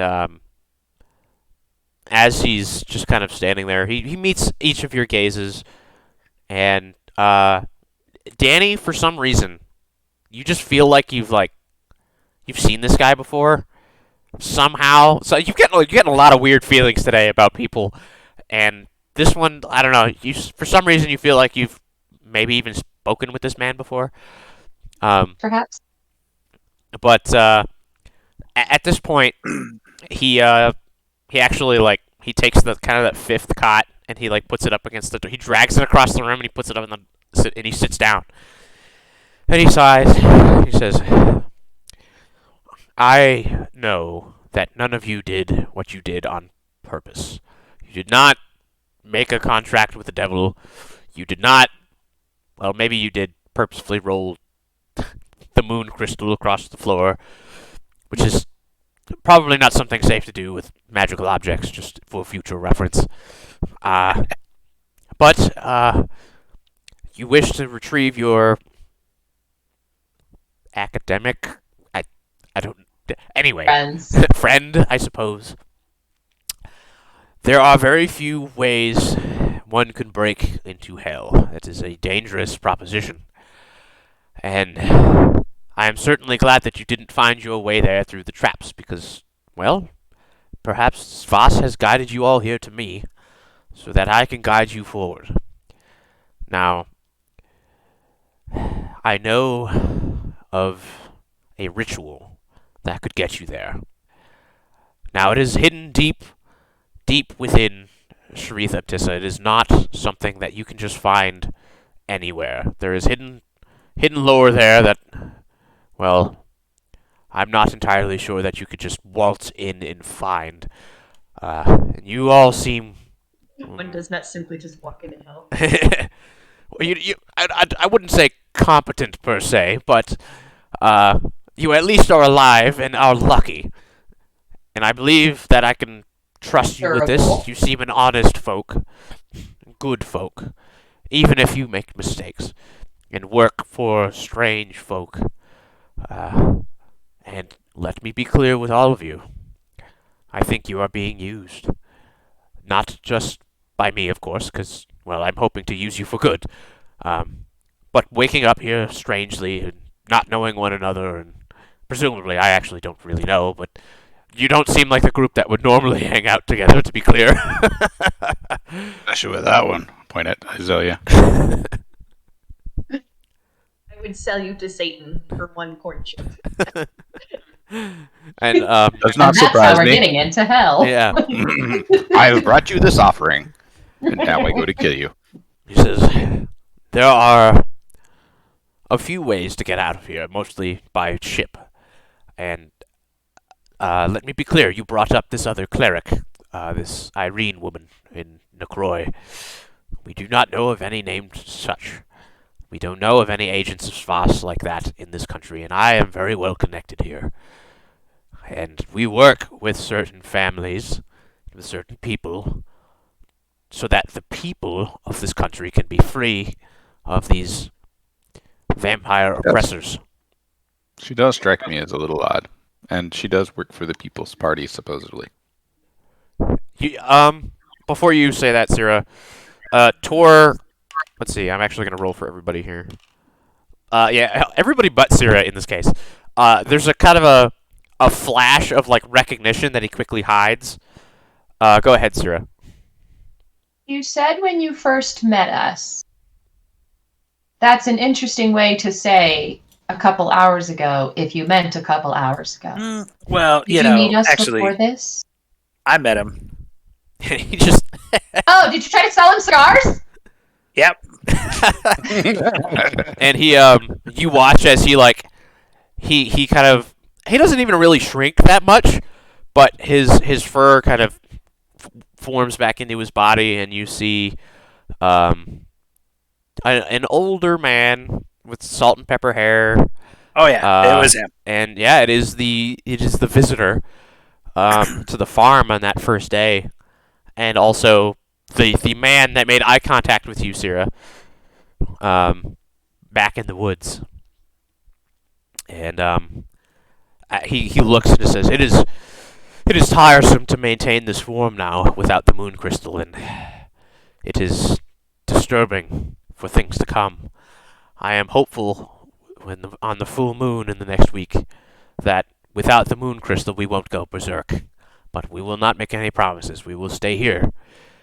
But, yes, your alleged work throughout, and I think you've been a pawn of some higher power to perhaps use against us and the people of this country under false pretenses.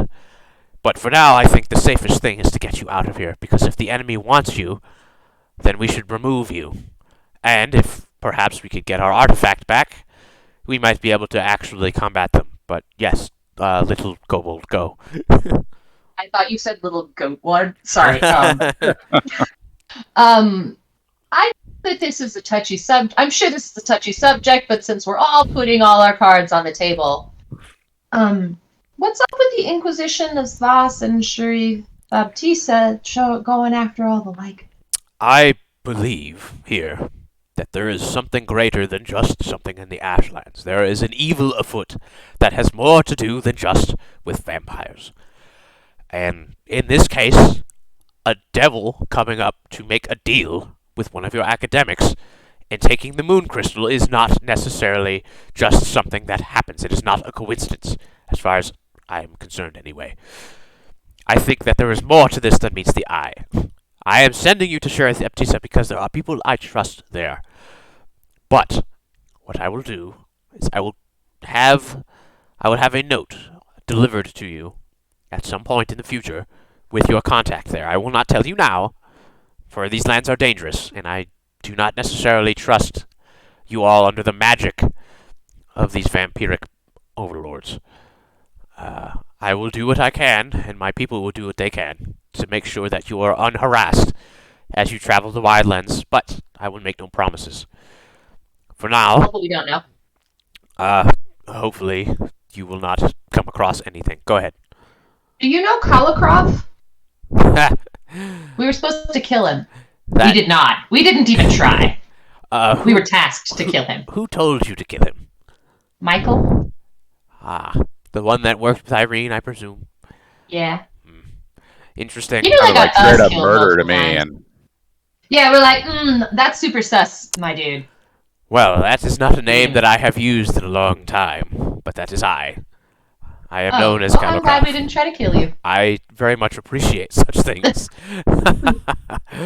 But as perhaps revealed to you now that Irene and Michael are not what they had seemed, or perhaps to Mother called it again. perhaps Are you- to some of you they are what they seemed. But for now, I would suggest then you head east. Rest the night here. We will feed you. We will lead you at least partially out of the woods, and then it'll be on your own throughout the plains. I will make sure a guard is with you at all times, though you may not see them. And then We get the bear. no. That wouldn't. Boars. Sorry, With your bear probably friend. the best. Boars will remain with me, thank you. What? Uh, What is his name? Boars. You have a bear named Bors. Yes. Is it irony? No. Boars, like His- giant pigs? Bors. Like the name Boars. I don't know. His Oh. parents are dead. His parents have been long dead. I can't ask them. That's just He is weird. quite an impressive animal. He is a very Person. angry man. Yes. Yeah. Go ahead. I've got a question. Little man too angry to die. Yes, little one. We recover the moonstone. I mean, odds are it's not going to happen, but we'll try. We'll probably all die in hell, but whatever. That's not so We bad. recover the moonstone. What's the what are you trying to do? And kind of like, are we helping you do something good? Roll a diplomacy check. He's been very forthcoming, but now it's like, yeah, future plans. 20? Nat 20. Oh, very nice. It's I would show it to you, but I got to move my camera. It It's sucks. okay. I believe you. I don't believe you, but I'll take Nat 20. It went right off of my little rolling mat, and it landed on a 20. So I'm counting. Wow. Yeah. Yep. Where's my 25? it. Ooh, Chewy. Hi, 25, Chewy. you mean? Excellent. Well, I suppose I should let you in on it. If I'm sending you to hell, I suppose you should probably know what is happening afterwards. So, he looks around and he makes sure that all of you are really paying attention. He says, "We have been working with the actual People's Party for some time now. There has been a little bit of confusion, considering we have rescued you from a Trifu caravan. The Trifu family is a supporter of the People's Party, as far as we know. We have been working with them Oh for my some God. time. I And- always knew I liked Captain Mihail. well, yes, he is a nice man, even though we shot him a few times. He'll get over He'll it. be fine. He'll get over it. I'm sure I'll hear about it in a few days. But neither here nor there. We've been working with them to destabilize and overthrow the monarch. It's the Blood Queen and her government, really. It's the nobility and whatnot, just using the people like cattle.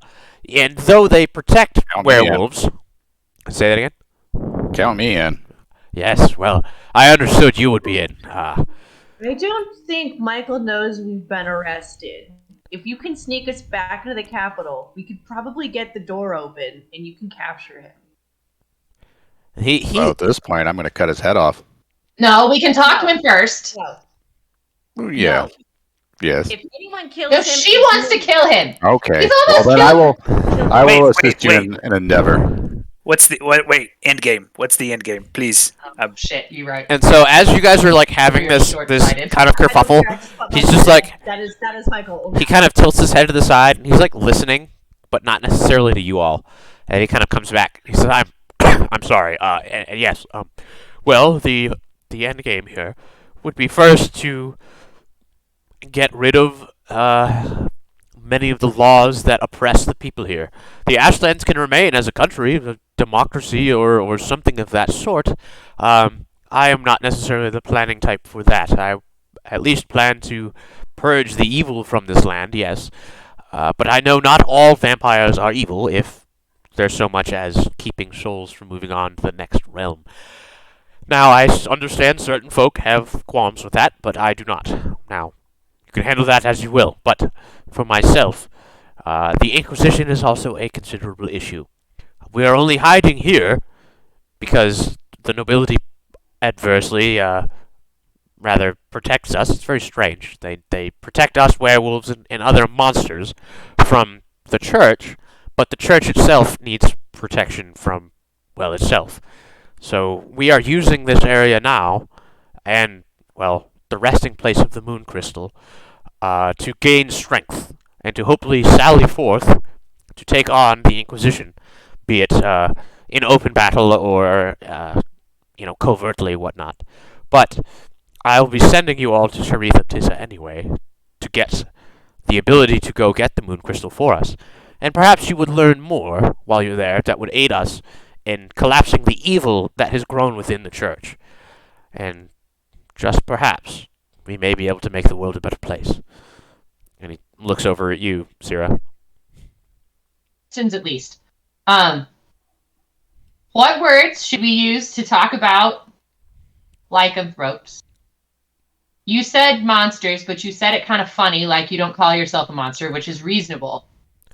But you didn't call Boars a beast, you called Boars a man. Yes, so, lycanthropes, were-people, those sorts of things are fine.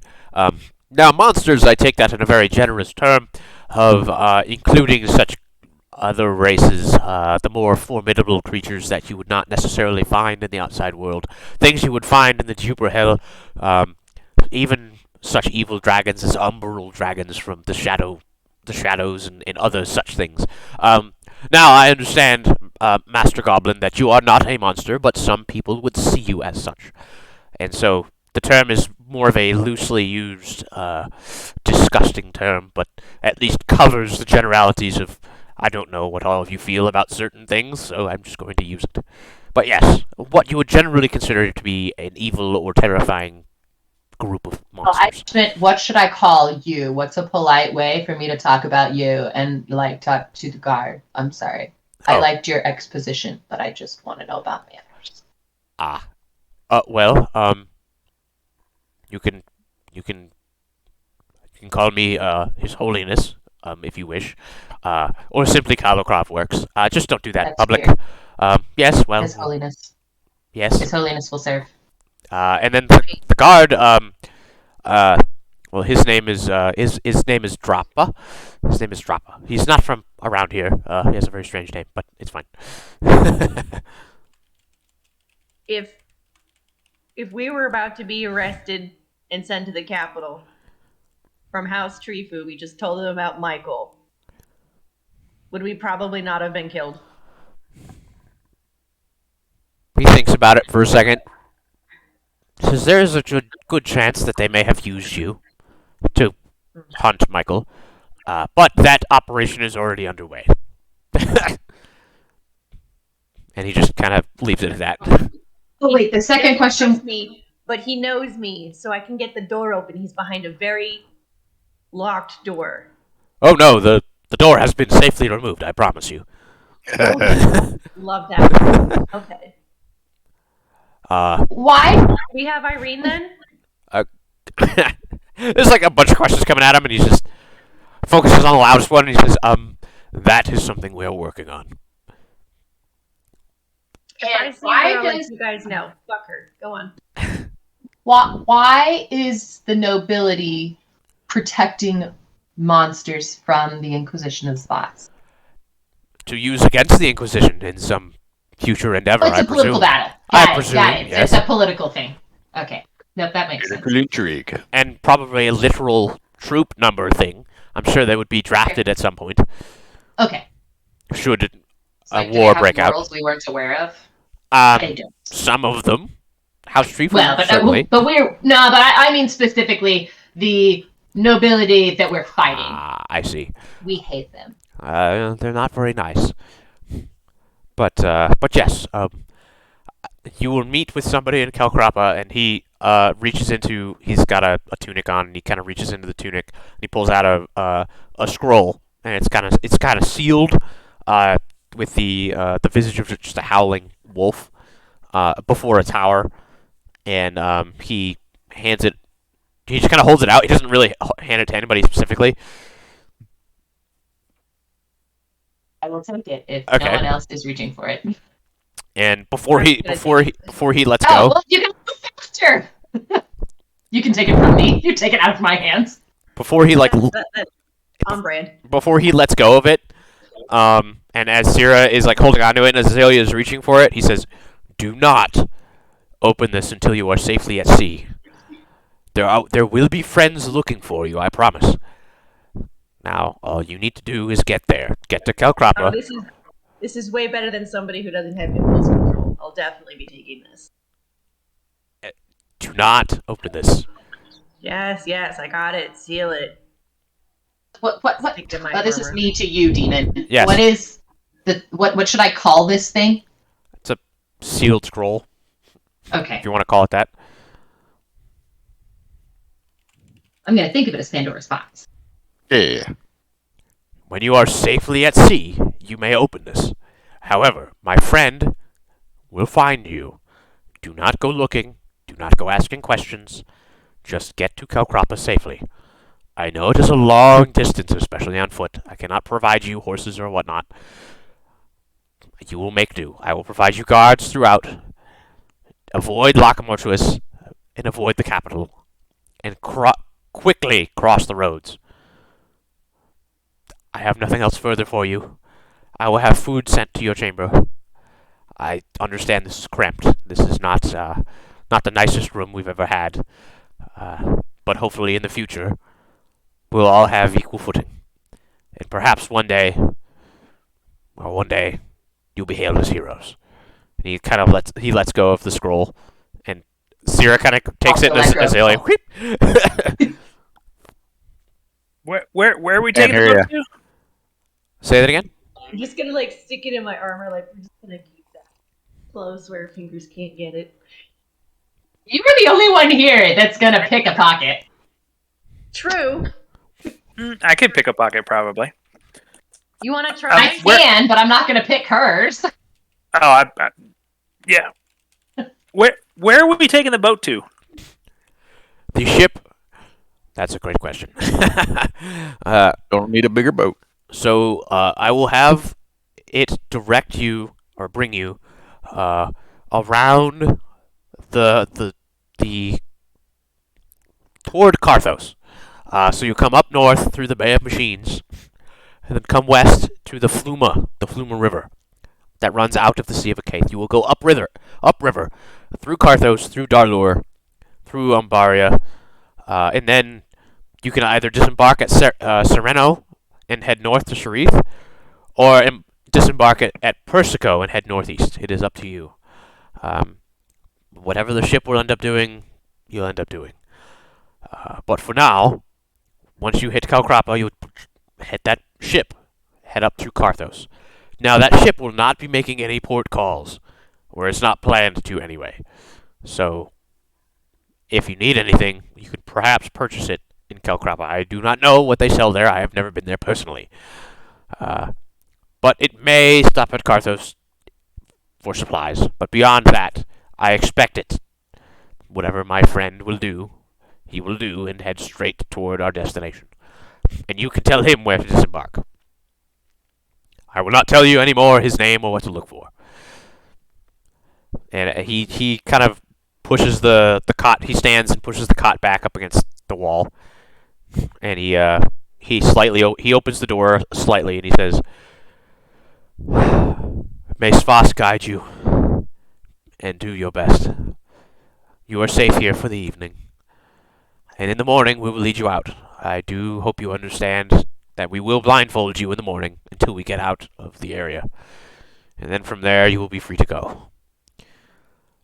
Just be wary." And then he does a kind of short, curt nod, and then he just kind of steps away.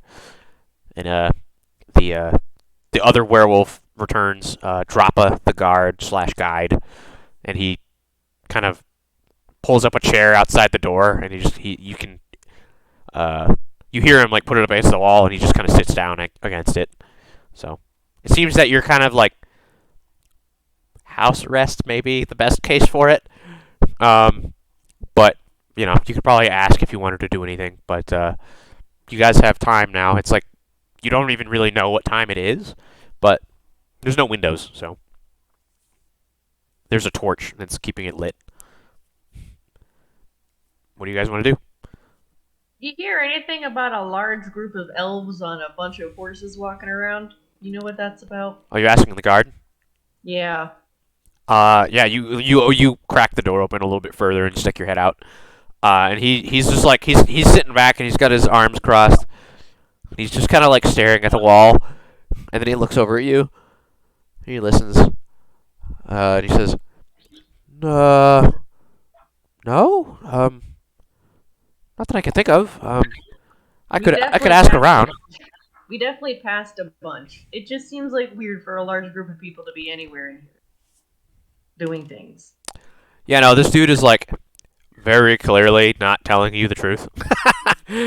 He's just like, no.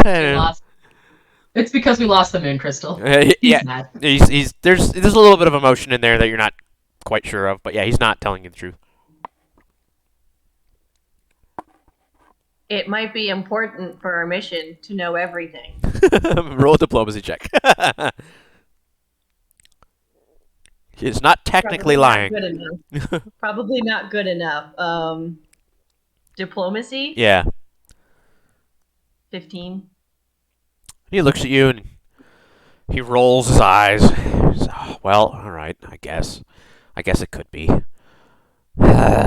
Sharing people with you. Anyway, as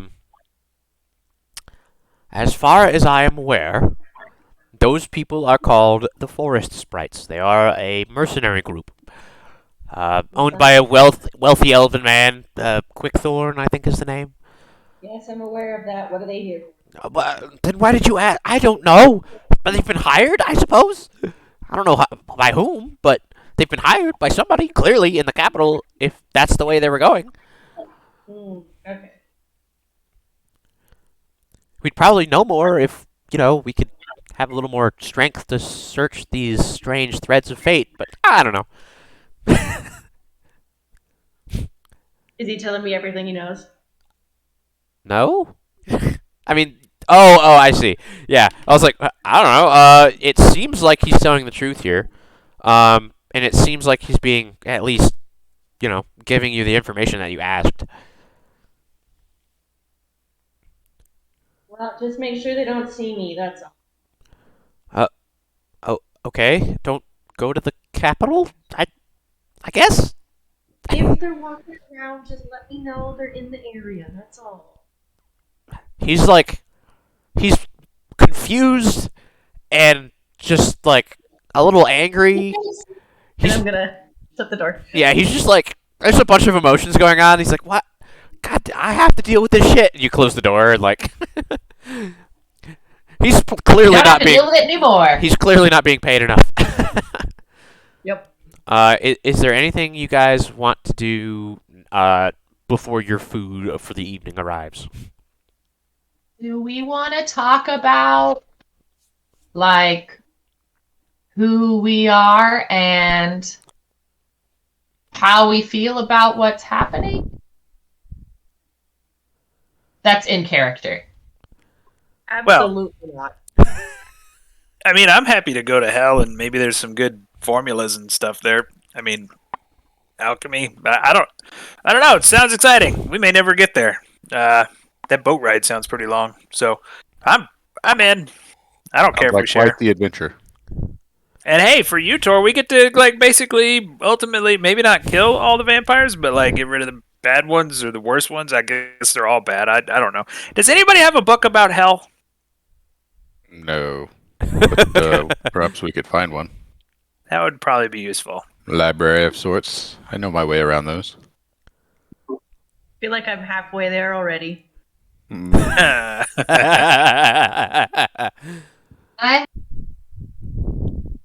I've done my share of hard labor, and still better than prison food.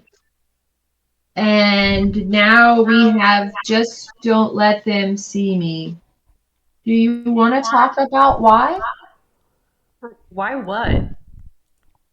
Why have you done your share of hard labor, and why do you know what prison food tastes like, and why the mercenaries can't see you? Because I went to prison. Do you want to talk about why? Do you want to talk about it? No. Do you really want to talk about it? Okay. I would assume it probably has to do with stealing stuff. I mean, I don't know. Sticky fingers, huh? Probably right. What does the captain have against you? You definitely seem very hostile towards him. No, he's like the leader of the mercenary group. Maybe it has something to do with the prison.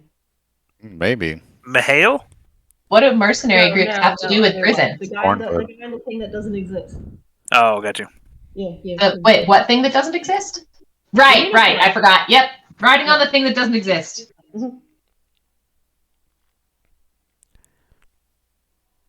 Huh. Mercenaries have to do with prison? What? Oh. You have to say it again. What do mercenaries have to do with prison? I don't know. They're like guards and shit. They're not. They could be. No, they'd just be guards. Conversation's done. They just About time. okay. She finally muted herself. Okay. I've been doing that. Excuse you. No, there is no excuse for me. Is there any like water in this room, like a bucket of water or anything like that? As you ask that question, there's another werewolf appears. Or rather, not a werewolf. This is the answer to your reptilian question. There is a werewolf, and he is accompanied by a what can only be described as an upright alligator, or maybe a I'm very crocodile. excited. Oh, I'm very excited. a were-crocodilian. And they're carrying like trays of it looks like roasted and salted pork. Looks like some sort of maybe steamed potatoes. Some other strange fungi and vegetables that you can't quite place because they're all the wrong color. But it's food, and they actually bring like two like pitchers of water. And the crocodile's snout is fairly long, and she just says, "All right, here's your dinner. Here you go." Just kind of like puts it on the floor, just like, if you need anything else, ask The Dropper. head turns this way? Pardon? You said it's an upright So like, crocodilian, right? yeah, so it's But its head's gotta be this way, so its mouth is at like a 90 degrees to its body? like facing this way. Yeah, it's like a person with a crocodile head. Yeah, Thanks, I love it! I'm glad you're so enjoying of that. You Upright. around the other way with his head. That would be That very would also stupid. be funny. His nose in the air. Well, now I gotta find a picture of it because now it's. If They're like, if I I ever believe like you. It just occurred to me how strange it was. Go ahead, Danny. Upright Alligator sounds like a really cool like band name. Upright alligator. Oh, that's not what I was imagining at all. It's less cool. Never mind. Upright alligator. I mean, it's way cooler, but less interesting. I I like was that. imagining like the cartoon alligator with all the Oh. animals that are really sweet to each other. Not quite.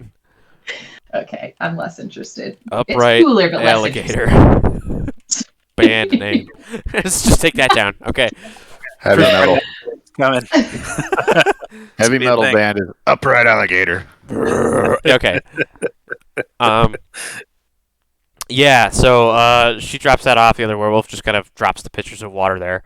And then they step away. If you need anything, just ask Dropper. He'll get it for you. Thank you. And then the crocodilian sticks her head around the corner. She goes, "You're welcome," and then disappears. So Danny, you wanted to do something with some water? Nope, I'm good. Oh, okay. He decided against doing the thing with the water. Yep. That's fine. I'll eat some food. Yeah, this is like the first non-vampire food you guys have had for a while. So yeah, you This is fantastic. yeah, it's pretty damn good actually. Is it anybody else partaking? Oh yeah, I'm hungry. Yeah, you guys are starving and you like just rip into it. Okay. Is there anything you guys want to do while you're eating? Anything you want to discuss? Anything you want to prepare? Whatever. I know Azalea doesn't My want to stomach's discuss full. anything. I'm gonna go lay down. Okay. Get some nice rest. Okay. Danny, is there anything you want to do before you go to sleep? No, I'm just going to eat, and then I'm going to prep my potions for the next day. Okay. Cyra, what about you? I am filled with curiosity and perhaps concern, but all of my concerns have been either addressed by Calocrav or totally ignored by Azalea. So, just moving on with my life. I'm gonna sit on my cot and play my drums and rest. Okay.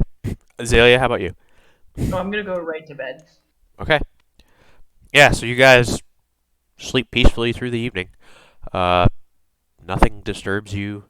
There are nothing bothersome.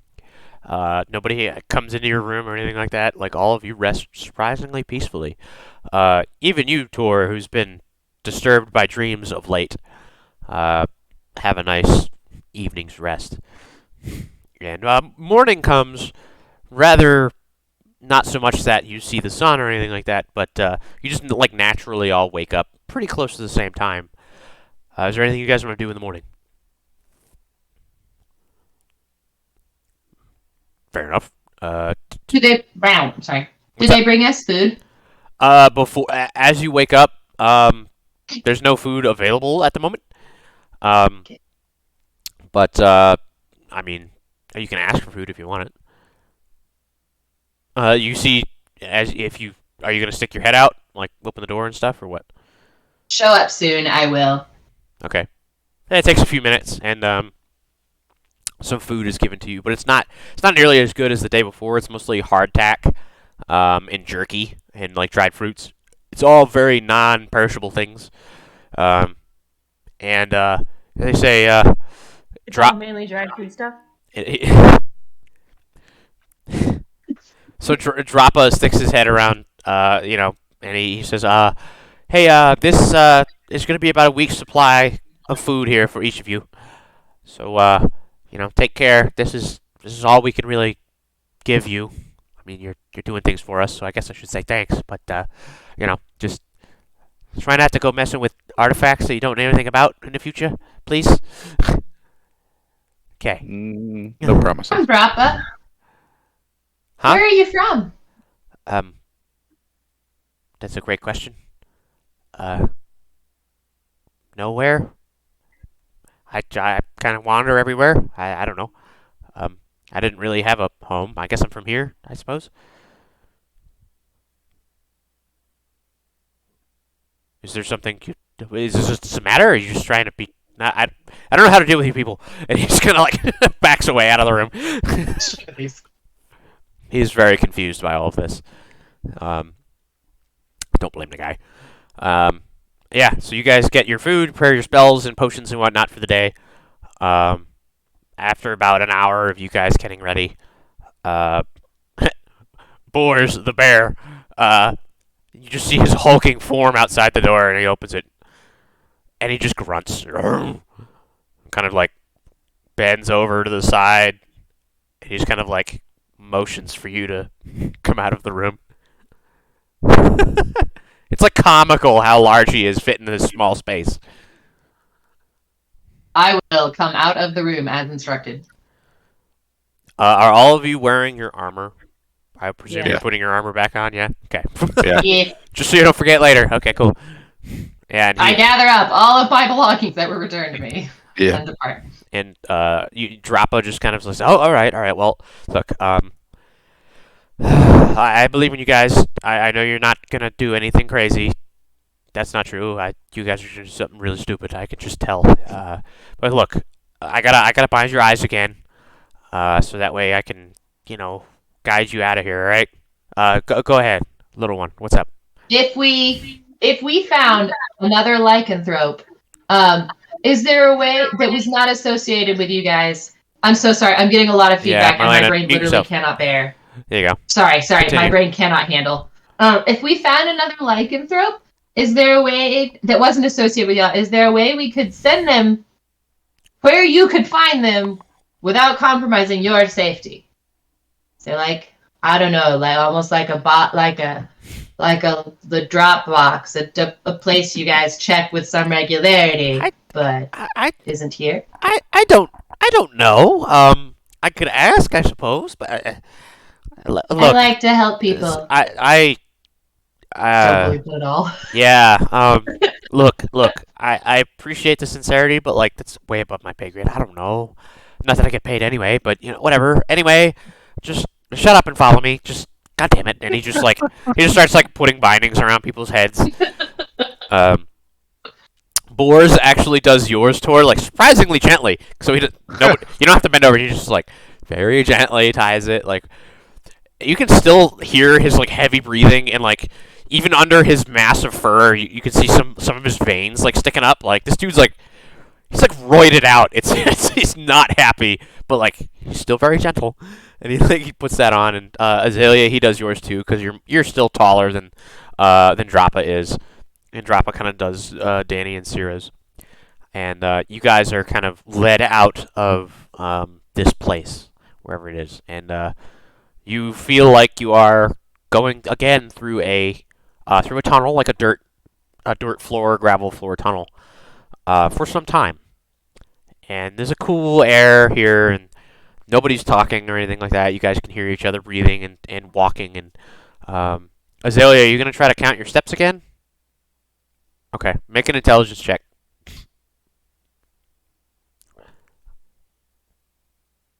11. Okay. Cool. So as you guys are traveling, Azalea, you kind of like this feels a little more disorienting for some reason, as there's more turns and twists here that you try to keep track of, and you begin to lose track of the number of steps you took. After maybe like 700 or 800 steps, you start losing it. And maybe an hour goes by. It's much longer than the last journey in the dark. And just as you guys are kind of starting to get used to it, you feel Droppa's hand kind of like stop all of you. You all kind of like cartoonishly like run into each other, like fucking accordion, and then just your blindfolds removed, and you're just out in the middle of the woods, just like no idea where the fuck you are. It's thick foliage, but you can at least see above you. You can see the kind of the cloudy sky. It is clearly morning. Morning in the Ashlands anyway. It's a light gray rather than a dark gray. Yeah, the best that you can see is, maybe just go a direction. And Droppa, he collects the blindfolds and he says, "This is as far as I can take you, but you will be guarded, I promise, just as Calocrav promises. Head east," and he just kind of points off to his right, which happens to be east, as far as you guys are aware. Stay away from the road. If you can cross the road, cross it quickly and make sure that you are quiet. You don't know what's watching you out in these parts. It's a dangerous place. You will get forewarning if there is an issue. I promise you that. Good luck. And I hope you come back. He kind of just like turns around and begins to walk away. Okay. Well, shall we? Can't hear you. I realized that, and I have no idea why I didn't pick it up, because this is the same volume I used. I was just saying this. To the east we go! Okay. Who wants to be at the front of the pack? I can. Okay. I was going to do stealth, though. So do you want to actually stealth through this whole thing? I do. Okay. Do the rest of you want to just follow her lead? Yes, I will do that. Okay. Sure. Okay. My mic is Weird. Yeah, I'd like to stealth as well. Okay. I forget how follow the lead works, so let me look that up real quick. In the oh, these books are heavy. The coral book. Exploration, follow the leader. That's what I want to do. Well, while you look those up, I just want to point out there are beast guns, like tentacle cannon and spider gun. There are, in fact, beast guns, and it's really fucking weird. It's really weird, and it amazes me, and I kind of want one. Are you guys doing that? I'm going to grab a caffeine. Okay. Not brew, only grab. Okay. Let me get to that page. Follow the expert. You're an expert in stealth, right, Azalea? Stealth and thievery. Okay.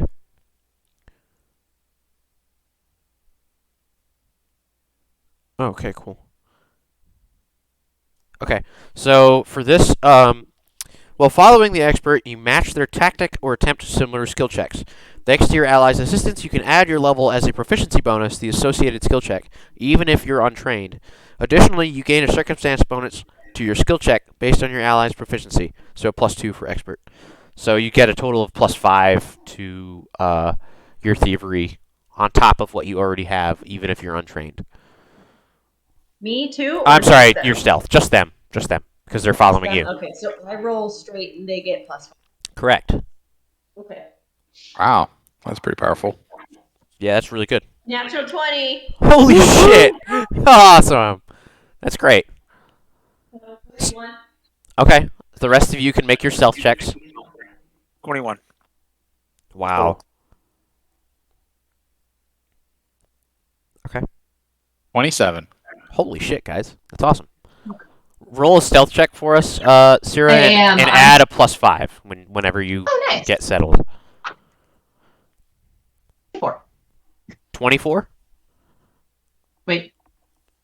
26. 26. Even better. Look at that. Yes. Great. Okay, so you guys begin your travel, your meandering through the woods. You're not going very quickly, right? You're trying to avoid notice, but all of you have kind of taken that into account, as you're not even disturbing the leaves, or you're not cracking any twigs, or you're not snapping anything, or tripping over rocks. You are very quiet. And these woods are alive with sound, really. You hear birds, you hear different beasts in the distance. You hear many things, but nothing seems to come across your path, and nothing really finds you. Did we stealth too good and lose our guards? You I was don't afraid know. of that, honestly. Yeah. You're not sure. Okay, cool.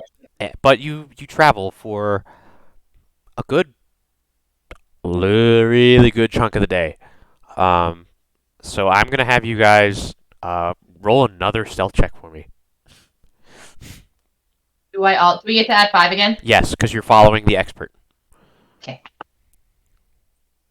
25. Nice. 23. Nice. 28. Okay.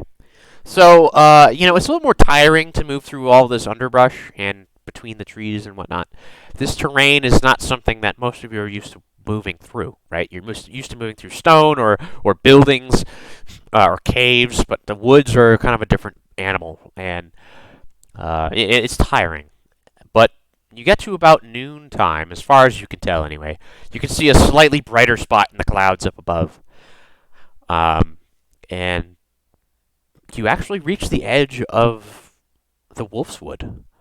You don't know how the hell you've managed to travel that fucking far. Obviously, there's something a little more at work here than meets the eye. And not only that, but you didn't run into the road. So it looks like they deposited you on the northeast side of the road. You're heading eastward. Now, you've probably got another 20, 30 miles to go to get to the old Imperial Highway, the north-south running road that would lead northward to Karthos, or out to the other nations of the world, out to like Sudingia, for example. But you have 20 to 30 miles, so you'll probably get there tomorrow, is your best guess. And so, yeah, you guys sally forth again. Just this time it's grass. The grass kind of flows out ahead of you. It's like a purplish brown color. Some of it's kind of a blue. It's not very pretty, but it's the plains that you at least were used to. And though you're not openly traveling anymore, you guys can stay to really, really tall grass, like up to Azalea's head tall sort of deal. And Tor, I guess, because you're very similarly height. Yeah, Danny and fucking Cyra just disappear. Like, you guys have to hold on to somebody to make sure that you don't get lost in the grass, or are act as backpacks while they play stealth. Be backpacks while they stealth. Yes. So I Dude, need. all I can see in my head is the raptor scene from Jurassic Park. The aerial shot. That is kind of what it is, just not green grass, and it's daytime, but like dark. And we're not aware of there being raptors. That is correct. You are unaware of any assailants at the moment. I need you all to roll stealth checks again, as you continue to follow the expert. 1. I heard 1. Did you say 21? Third. Oh, 31. Okay. Yes, that's why I was so pleased. 29. Same. 31. 18. Wow, okay, cool. Yeah. All right, yeah, that's great. So through the afternoon, you guys continue your travels quietly. You guys are all on edge now. You've been discovered by the government, for lack of a better term. Big Brother is watching you and arrested you. You guys don't know the terrain. You don't know where you are, really. Hell, you barely know each other, even though it's been just over a week. A week and a half, 2 weeks almost. But yeah, it's just a very strange and stressful environment, and you're crawling around like mice, trying not to get spotted by any circling eagles. And in this case, about halfway through the afternoon, you actually hear the howling of wolves off to your left and to your right. And they're kind of howling, and you hear the sounds of snarling and almost like fighting off in the distance on your left and your right. But is there anything you guys want to do? Do you want to keep going? Okay, because we know we got friends, should we try to take the midpoint between the two sounds? Maybe they're trying to guide us? Well, we can't go wrong with that. I mean, at least we won't run into whatever's out there if we stay between it, maybe. Yeah, like just in case it is just wolves, we can be ready, but... Yeah. Sounds good to me. Okay, you guys press onward, and thankfully, you hear the sounds of fighting again off to your sides, and you kind of shoot for that middle point as best you can, anyway. And you don't see any anything really, especially Cyra and Danny. You can't see a damn thing. But Azalea and Tor, you don't see any obvious. I'll hold them up like a periscope. Yeah. You don't see any obvious enemies coming at you. Nothing prowling nearby. Nothing. You don't hear the sounds of anything coming towards you. So whatever it was, your guards were able to take care of, or at least scare off. And it goes quiet again. And as the afternoon begins to fade to evening, I need one more stealth check from everybody.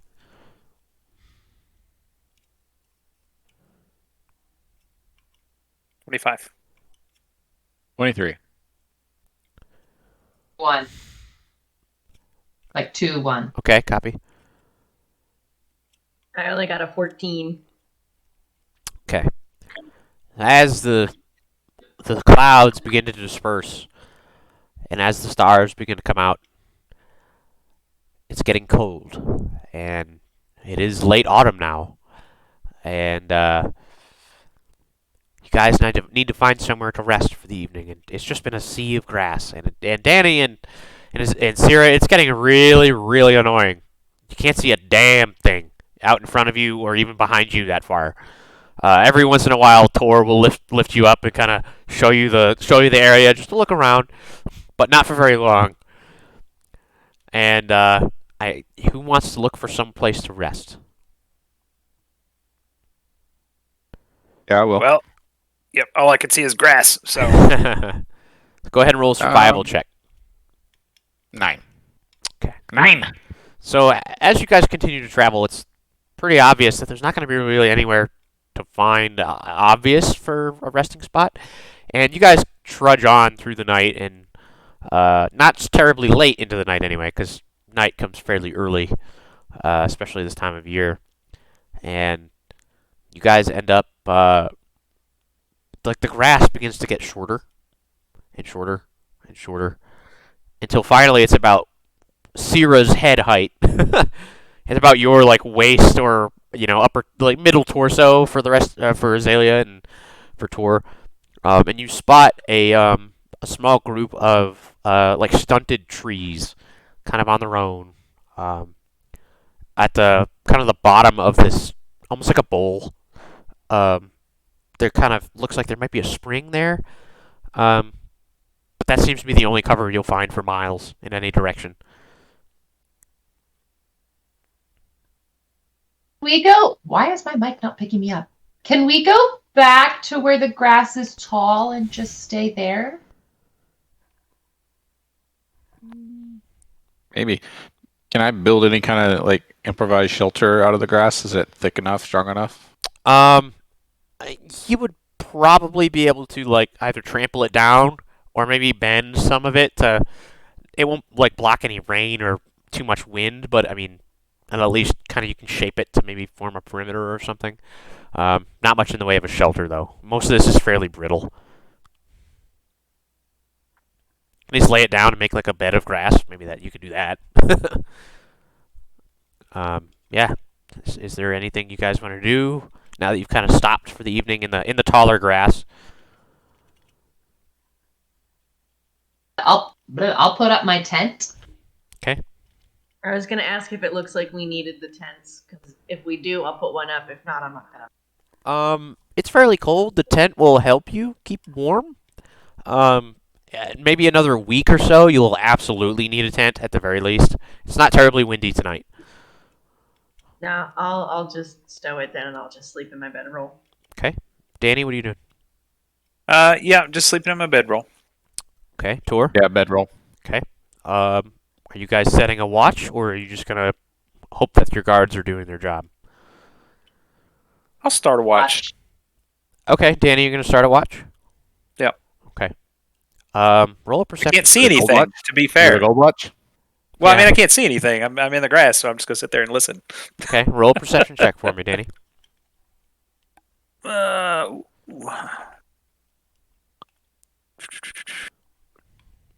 23. So the rest of you fall into a more of a fitful sleep than anything else. The stress of the last few days has really overcome you, and it's you had one good night's sleep, and now you're traveling, and the stress has overcome you. But Danny, you sit there just kind of listening, hoping that nothing, comes out at you in the grass. You guys have kind of formed a small, maybe like a 20-foot circle of like cleared space, just to walk around it and have a little bit of visibility in your own little bit of space. But you are at least kind of blocked off from the outside. No, unless they were right above you, they wouldn't see you, as far as you can tell. And Danny, maybe about an hour into your shift, it's not very long. You hear again the howling of wolves. Much closer this time, though. Maybe within a quarter or half mile. It's very loud. And the rest of you, Tor, it wakes you up. Cyra and Azalea, even though it's kind of a fitful sleep, you went right into really deep sleep. And yeah, you don't even hear it. So Tor, you're awakened by this sound. So Danny and Tor, what are you guys doing? Danny, what is that? Just more wolves. They seem to be getting closer. What direction is it? You roll a survival check. Yeah, that's not good. Here, Danny, let me lift you up and see if you can see anything above the grass. It's a 7. Okay. So with a boost, right?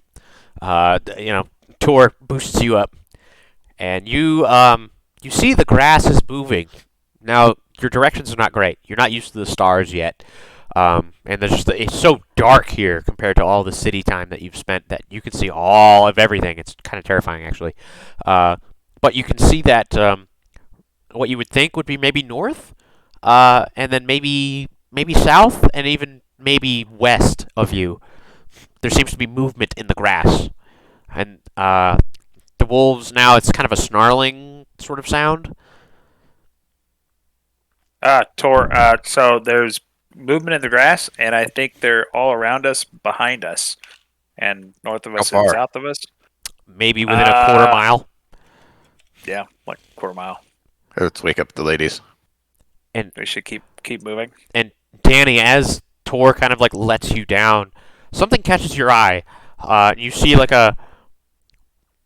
everything's kind of a purplish blue color out here, and kind of a dark, but there's like almost like a bright red, like a mist almost, drifting towards you at a pretty quick speed. We gotta go. There's a spooky red mist. I'm just gonna grab Sarah and tap Azalea and say, "We gotta go." Yeah, you throw the tent open, and Cyra is like, you just like kind of shake her a little bit, and you tap Azalea with your foot. You guys wake up now that you're being shaken awake. I'll grab my things in my arms and be ready to just run. Yeah. I'm like, what's attacking us? Because there's no other reason for me to be woken up, Yeah, so There's a distance of wolves. you guys get ready, and just as you're about to move out, I can use to like wrap my face quickly. go ahead. Is there any cloth I can use to like wrap over like my face? I mean, yeah, you could just kind of like do this. That's about all you can really do. All right, that's yeah. I'll But do that. as you guys kind of like, Cyra, you like just collapse your tent and begin like gathering it up just quickly into your arms. The mist kind of enters the circle that you've kind of opened, and it may be a little bit too late. As I need everybody to roll initiative.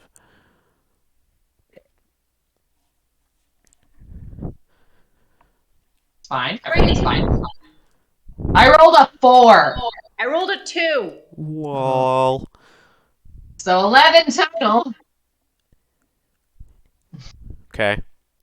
Wait, what do we add to it? Perception. Perception. 11. 10. Oh my God. Her God, dex mod Jesus is going to be Christ. higher than mine.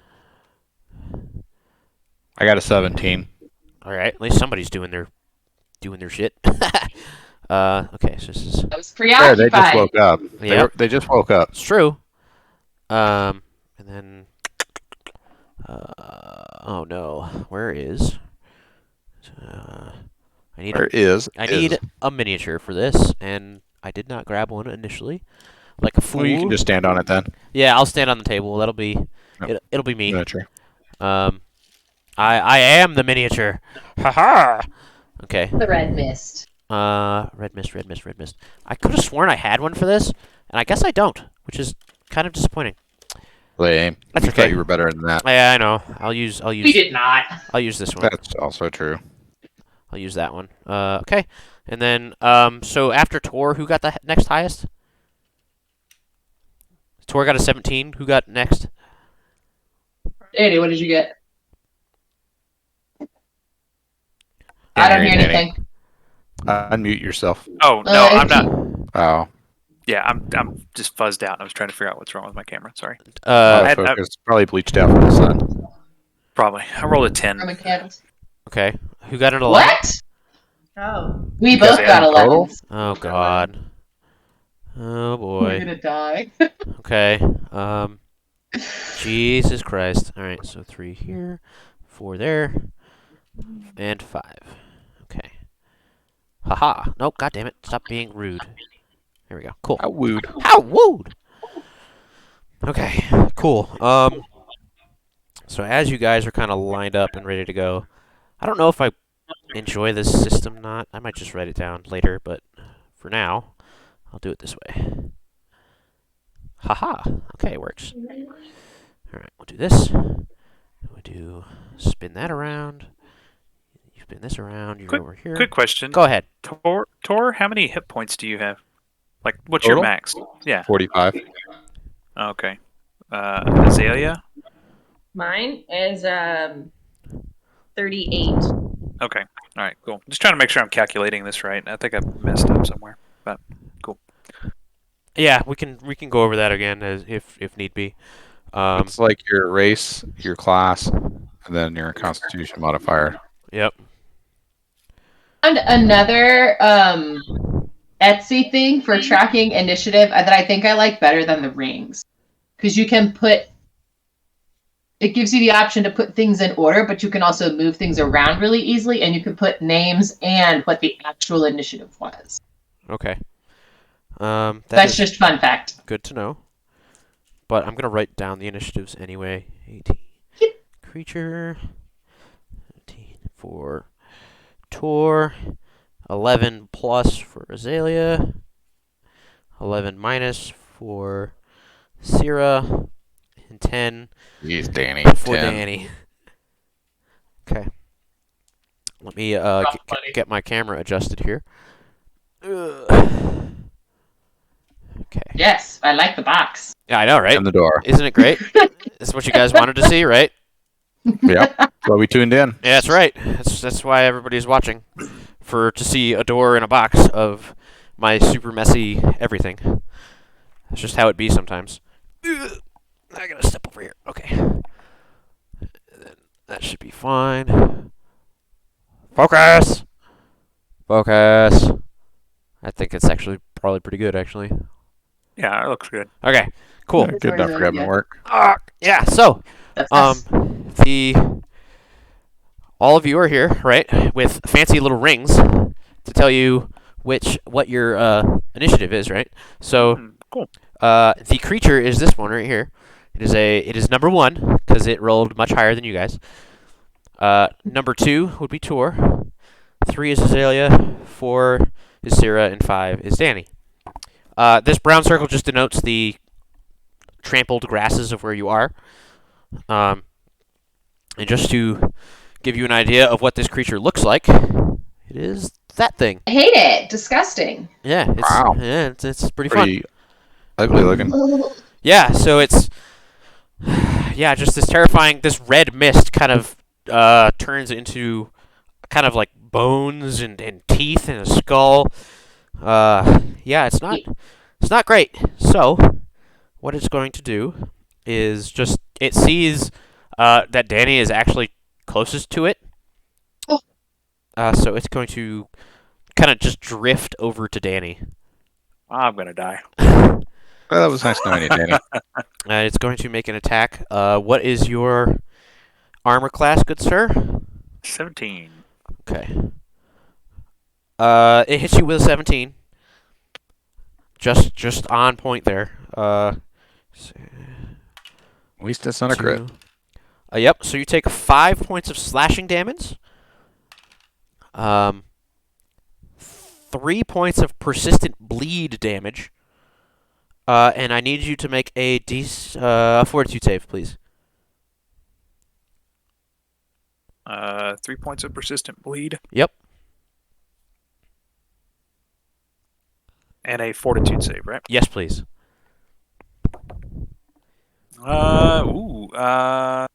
27. Okay. You see that this red tendril of foam, like claws, kind of reaches out and scratches you, and you actually feel it try to like suck your blood out of your veins as it strikes you. Thankfully, it doesn't seem to take any more, as your arm, it clearly hit like an artery as you start to like just pump out blood. It's going to make another attack. And it's going to hit you again. This time for 6 points of slashing damage. And 1 extra persistent bleed. And another fortitude save, please. 17. Okay. And this one, rather than, this one hit you harder than last time. And my God, it hurts a lot. And you are now drained 1. Hee. You are drained. I'll just remember a 1 because I don't want to double up numbers here. But you are drained. Fancy. Okay, Tor, it is your turn. How far is the creature? It is. You can step. It is 5 and then 10 here. Yep. Yep. So you can step All up, right. or you can just hit it with your weapon from here. So for my first action, I want to rage. Okay. Rage. Rage. I think that's one. Is that one action or two? I don't remember. Raging should be 1. I'm pretty sure. All right. So I'm gonna rage. Then I'm going to, step up and take a whack. Whack a whack a whack. What are you attacking it with? I'm gonna try out this magic war axe that I have no idea what it does. Okay. That's good. Okay. I will pull that up. All right. Yeah. So 24 to hit, Uh, and I'm also 24 gonna hits. use my my raging ability, my spirit rage, Okay. and I'm going to deal positive energy to it Ooh, interesting. and see what that does. Okay. So go ahead and roll your damage. All right. Find the right die. This one. It's the turtles. Oh, of course I'd roll a 1 on it. Oh. I know, right? So 7 plus, actually, so while raging, you can increase the additional damage from rage from 2 to 3. Uh-huh. So I guess that would be 8. And change its damage type to negative or positive Okay. instead of the damage type for the weapon. If you choose to deal negative or positive damage, your weapon or arm attack gains the effects of the Ghost Touch property rune, which makes it more effective against incorporeal creatures. Your rage action gains the divine and necromancy traits, plus negative or positive as appropriate. Okay. Yeah, so you come in and you swing with this battle axe, and you would expect this mist to have almost like no, it's just you'd slice right through it. But it's a little more viscous, but like not. Ooh, the best way to describe it is like you're like slicing through foam, and you feel like if you hadn't changed your damage type to that radiant, that positive energy, you probably wouldn't have done as much damage. So what was the full damage amount there? 8. 8 damage. Okay. Yeah. Cool. Thank you. You may. Let's see. That was your end of your turn, huh? Azalea, it is your turn. So you are here. You are 5-10 feet away from it. 15, excuse me, because if for ranging at things, but you can walk 10 feet to get up to it. No. I think I'm gonna. Can I stand back and use my throwing daggers, or am I gonna be throwing through someone? You can move over to here, and then you'll have a straight shot. Okay, I'll do that because I don't want to hit anyone. Okay, go ahead. I appreciate that. I don't want to be hit either. Yeah, I'm gonna go use my returning throwing knives. Okay. Do I roll for my attacks and then I'll do damage, or do you want attack damage? Give me roll for the attack, and then I'll tell you if you hit, and then you can do damage. Well, 17. That is a miss. The first one, it actually like sinks into it, but doesn't seem to do any damage as it kind of sloughs that away from it, and it comes back to your hand. All right, I'll try it again, and it's a -5 on the second one. Yes. Yes. Finesse? Is it a finesse? I don't think it's a finesse weapon. I don't remember yet. Oh, it is? Then yeah, it's a -4. It's a -4. Oh, still better. Alright. Good. Well, I rolled worse, so Okay. technically it was a 0 plus 9. Oh, yeah. So 9. Cyra, it is your turn. You are behind Danny and Tor. That's okay. I don't want to attack. So first it'll be Inspire Courage, and so we're now getting +2 to attack rolls, damage rolls, and saving throws against fear. And I want to take a look at Danny. How bad is Danny, how bad off are you? Really bad. Okay, cool. Like lost over half my health. And is that a energy drain? He has the Like, do I lose a level? drained condition. No, you are drained 1. So, you have the drained condition. So let me look up the conditions again. Just That's what I'm trying to. I'm looking Yep. at. So Yeah. drained. That's on the next page. When a creature Give him- successfully drains you of blood or life force, you become less healthy. You take a status penalty equal to your drained value, which is 1, on Constitution-based checks. You also lose a number of hit points equal to your level times the drained value, and your maximum hit points are reduced by the same amount. So, you've lost, because you're drained 1, you lose 3 HP, and your max health goes down by 3. Okay, cool. It's a little bit better. Still not great compared to what I thought I had. Easy. No worries. So everyone note I am inspiring courage, and then I'm going to cast Soothe. And I'm actually going to use it as a heightened spell. Okay. So. Cool.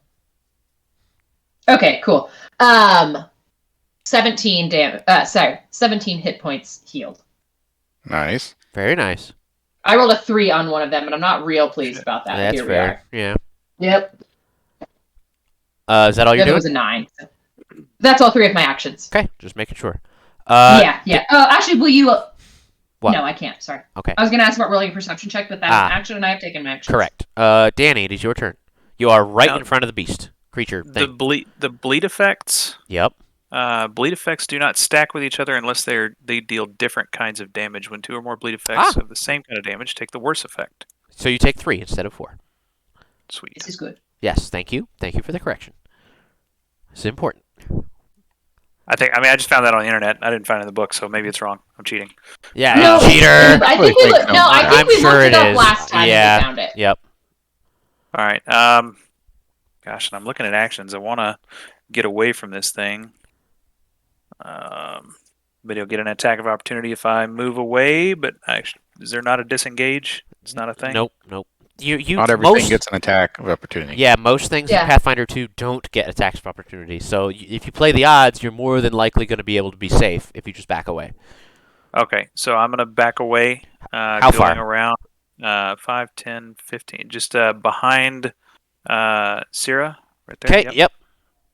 And then I'm gonna throw a frost vial at it. Interesting. Okay, go ahead and roll attack. Let's see, because I have a -1.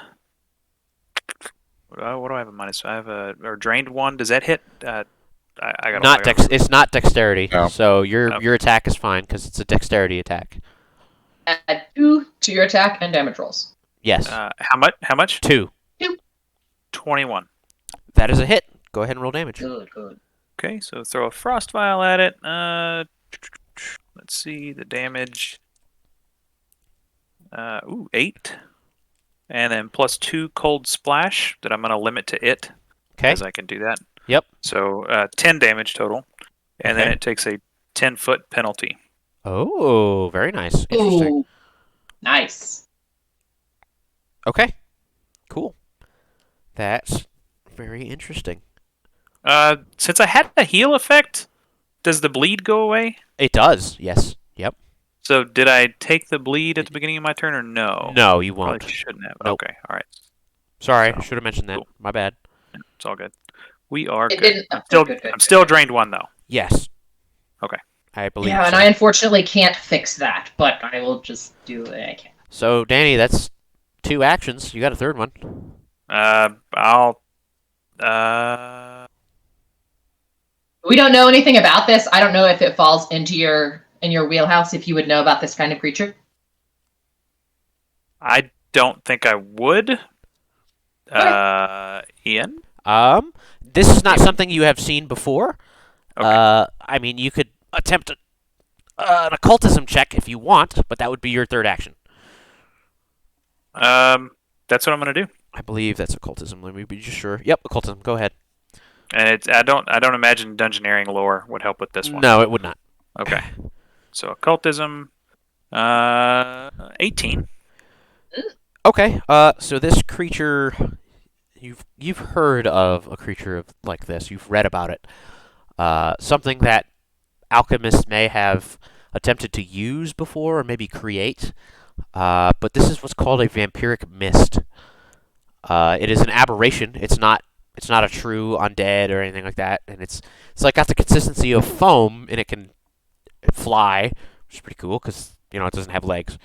But yeah, it just wants to suck your blood. That's what it wants to do. Um, but yes. Cool. I don't know of any vulnerabilities or immunities or resistances. With that roll, it has a resistance against physical weapons. Cool. Do I have time to yell that at everybody? You may. Yep, and it is resistant to physical weapons. It is its turn, and it is going to attack the thing that just hit it in the face with an axe. Not happy about that. So I mean, Tor, that's fair. yeah. What is your armor class, Tor? 19 since I'm raging. Yikes. Okay. It got a crit. That's it. Oh, of course it did. It did. Yep. Luckily, it. Ooh, maybe not luckily. 16 points of slashing damage. And 3 points of persistent bleed damage. And go ahead and make a fortitude save, please.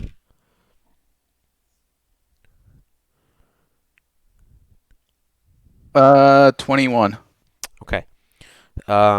So you realize that because the way this thing hit you, it hit you not in the arm or in the chest, it hit you in the neck, and you just start pumping blood out of your neck, and you try to stop it, but you feel it siphon some of the blood out of your neck, and you are also drained 1.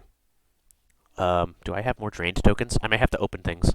I don't know if I have more drained tokens out. That is okay. I will have to open another pack, so I'm going to just do this.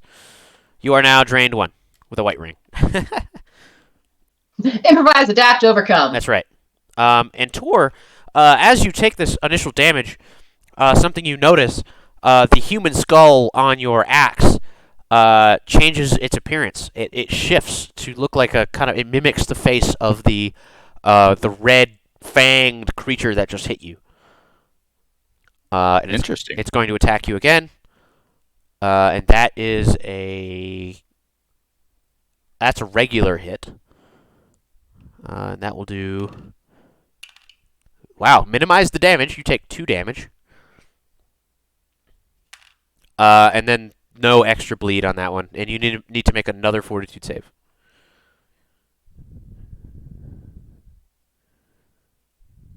It's 23. Okay. This one, you kind of know what you're doing here now, and it didn't hit you nearly as hard. And you were able to shrug off the effects of being drained. It's going to make its final attack and miss, and you're able to kind of just parry that one away.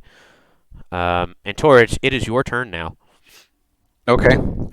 First thing I want to do is do a medicine check, battlefield medicine on myself to stop bleeding or administer first aid. Okay. So that's going to be a 22. Yeah, you're able to quickly quell the bleeding. 2. And I have a healing potion minor. Well, no, because that'll be 2 actions. Hopefully get healed. Since I seem to be the only one doing damage to it, I'm going to try to whack it with the war axe again. Okay, go ahead.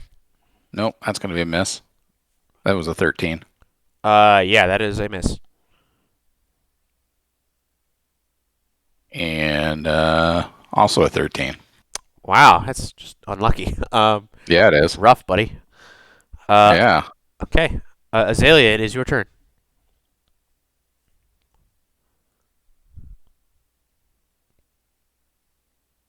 I guess I'll try to hit it from a distance because that's all I can do. Okay. Go ahead. What? Give me a second. Oh.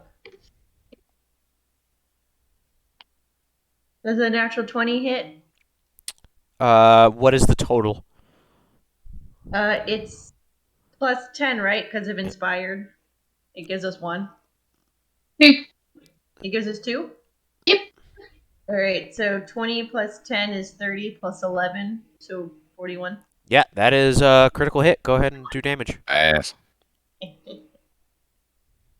You know, I'll My D4 gonna be perfect.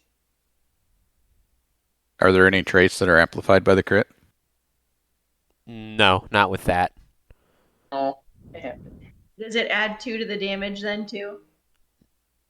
Yes, Yeah. it does. Okay, so I minimize that, but I get to +6, so 7. Okay, cool. Yeah, you throw it at it, and even though it's a perfect hit right in its head, the blade like sinks into it almost too easily and like spins through it, and then you're able to. It comes back to your hand. So go ahead. Did I do any damage at all? It looks like you did a little bit. I guess I'll try to hit it again. Well, 17 minus 4 is 13 It's a miss. plus 11. Oh. 4. 24? Yeah. That's a hit. Go ahead and roll damage. Yeah. You gotta wait. Wait till I've done the math. Book. 4 plus 6. 10. 4 plus 6? It's a D4 plus she gives us the bonuses. Just right? the Yeah. just plus 2, right? Yeah. So No, 6. It's a finesse weapon though, right? Yeah. So she gets to add to her dex modifier. No. Yeah. Okay, I'm just making sure. Okay. Cool. So how much was it total? 10. Okay. Cool. You have a third action. Guess I'll try to hit it again. Yep. We're working out so far. And then it's what? Minus Minus 8. Uh, Minus 8. 8? Alright, so 10 minus 8 is 2 plus 11, which is 13. Does that hit? That is a miss. Cool. That's what I thought. Cyra, it is your turn. I will. How bad does Tor look? Tor got pretty fucked up. Okay, cool. We'll use the second heightened soothe. And hope I don't roll a fucking 3. Okay. This is...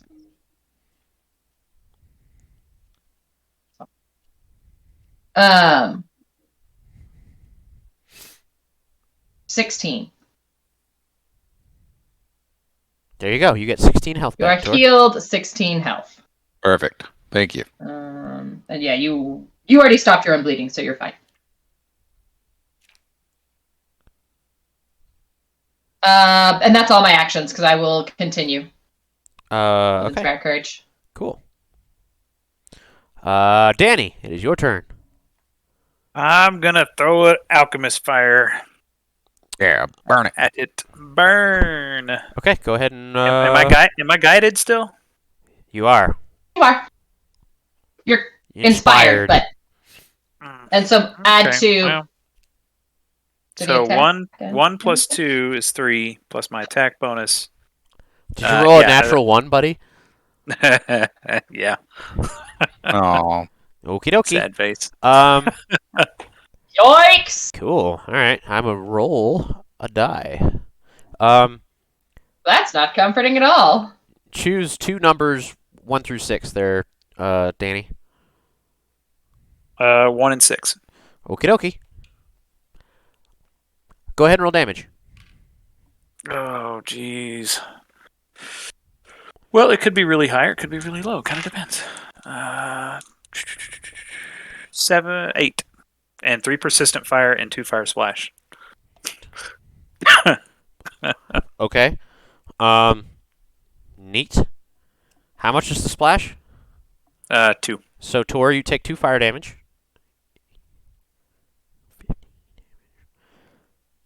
Okay.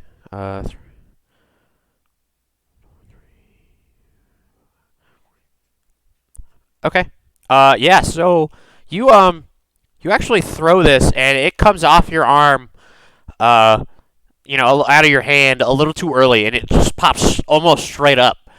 But amidst all of the confusion here, Tor swinging his battle axe against this creature and just kind of missing and missing and missing, and he's getting really angry because he is raging. and his last swing against the creature actually catches your alchemist fire and throws the alchemist fire into the creature's face. Some of it splashes back and hits Tor, but it looks like the majority of it hit the creature. And now, interestingly enough, though this thing seems to be like foam or mist, it's just like fucking bursts into flames, and it's just on fire, and it's not even making noises, which is kind of horrifying, but it is like writhing and bubbling and boiling. Acceptable damage. So, That's awesome. there you go. So, what are you gonna do with your other 2 actions there, Danny? I'm gonna throw another firebomb. Okay, Yeah, go ahead. It's a -4. If it's a finesse weapon, I'm sorry, if it's Oh. agile, -4, and if it's not, then it's Okay. -5. Yeah, -5. Let's see. All right. Well, hold on 1 second. Pull up character sheet. 18. Wow, that just hits. Sorry. It's actually 19. Well, it still hits, so go ahead and roll damage. Sweet. All right. I'm gonna limit the splash to it. Uh-huh. So I've got 9 fire damage, 2 splash, so 9, 10, 11, and 3 persistent fire. How do you want to do this? Oh man, yeah. I want that firebomb to just land right in the middle of it and kind of look like it burst inside of it, inside of the foam, and then it just envelops itself in flames. So your embarrassment from the previous throw kind of drives you to be a little bit more careful on this next one, and you just sidearm it into this creature, and it plops into the middle of this burning wreckage, and you all just watch as it almost like naturally breaks the casing on the alchemist fire, and it just explodes. It's gonna boom, and it's kind of burst of flame as like chunks of like globs of foam, fiery foam, start landing in the grass. And then the grass starts to catch on fire. I think it's time to go. And the grass, like a lot of it, starts to begin to grow. Yeah, what do you guys want to do? I wish to run east away from the fire. Yeah, you know, good thing Yeah. it came from the west, because you definitely threw that fire over there. So yeah, it works out. And I'm gonna yell. I guess he couldn't bear the heat. Yeah. And then go. Your camera got really weird. Oh, it's Yeah, it's fine. Okay. So you guys flee. now we can't hear Courtney. She's Oh, she having a, fucked with her having a shit and struggle. pulled it out there, I'm sure. Womp womp. Nope. Nothing. You broke it again. Yeah, I don't know how you keep doing this. Buy a new set. She needs a new setup for everything. I guess she can hear you. Oh, yeah. I don't know what's going on here. We just can't hear her. Buy a non-busted headset, Slugger. Yeah. Be better. Ugh. No idea. But either way, at this point, the fire begins spreading, and you guys flee to the east. And that is where we're going to end today's session. So that way she doesn't have to fix her shit. So we're done. That thing was wicked. That was not That was good. pretty cool. Oh yeah. Vampiric Mist is brutal. I enjoy it very thoroughly. I've been waiting to use it. It's only a CR of 3, you know. Interesting. Yeah. Well, I mean, low CR creatures doesn't mean they're not terrifying. Oh yeah, of course. Absolutely horrifying. Okay. Well, you can only prestidigitate so many fires out, and a certain natural one may have precluded the all of the fire going out. So, yeah. Yeah. You got a big old fire for next time. Yeah, to be a huge beacon of light for everybody to know we're here. Yeah, that's right. It's gonna be great. Everybody Can't will wait. see you. It's going to be great. Isn't that what you wanted? You wanted everybody to see you? Exactly. That's why I threw a frost vial the first time, because I was like, I don't want to set the bushes on fire. And then I was like, you know what? Don't care. I am not purposefully choosing creatures that are weak to fire. It just happens to be that way.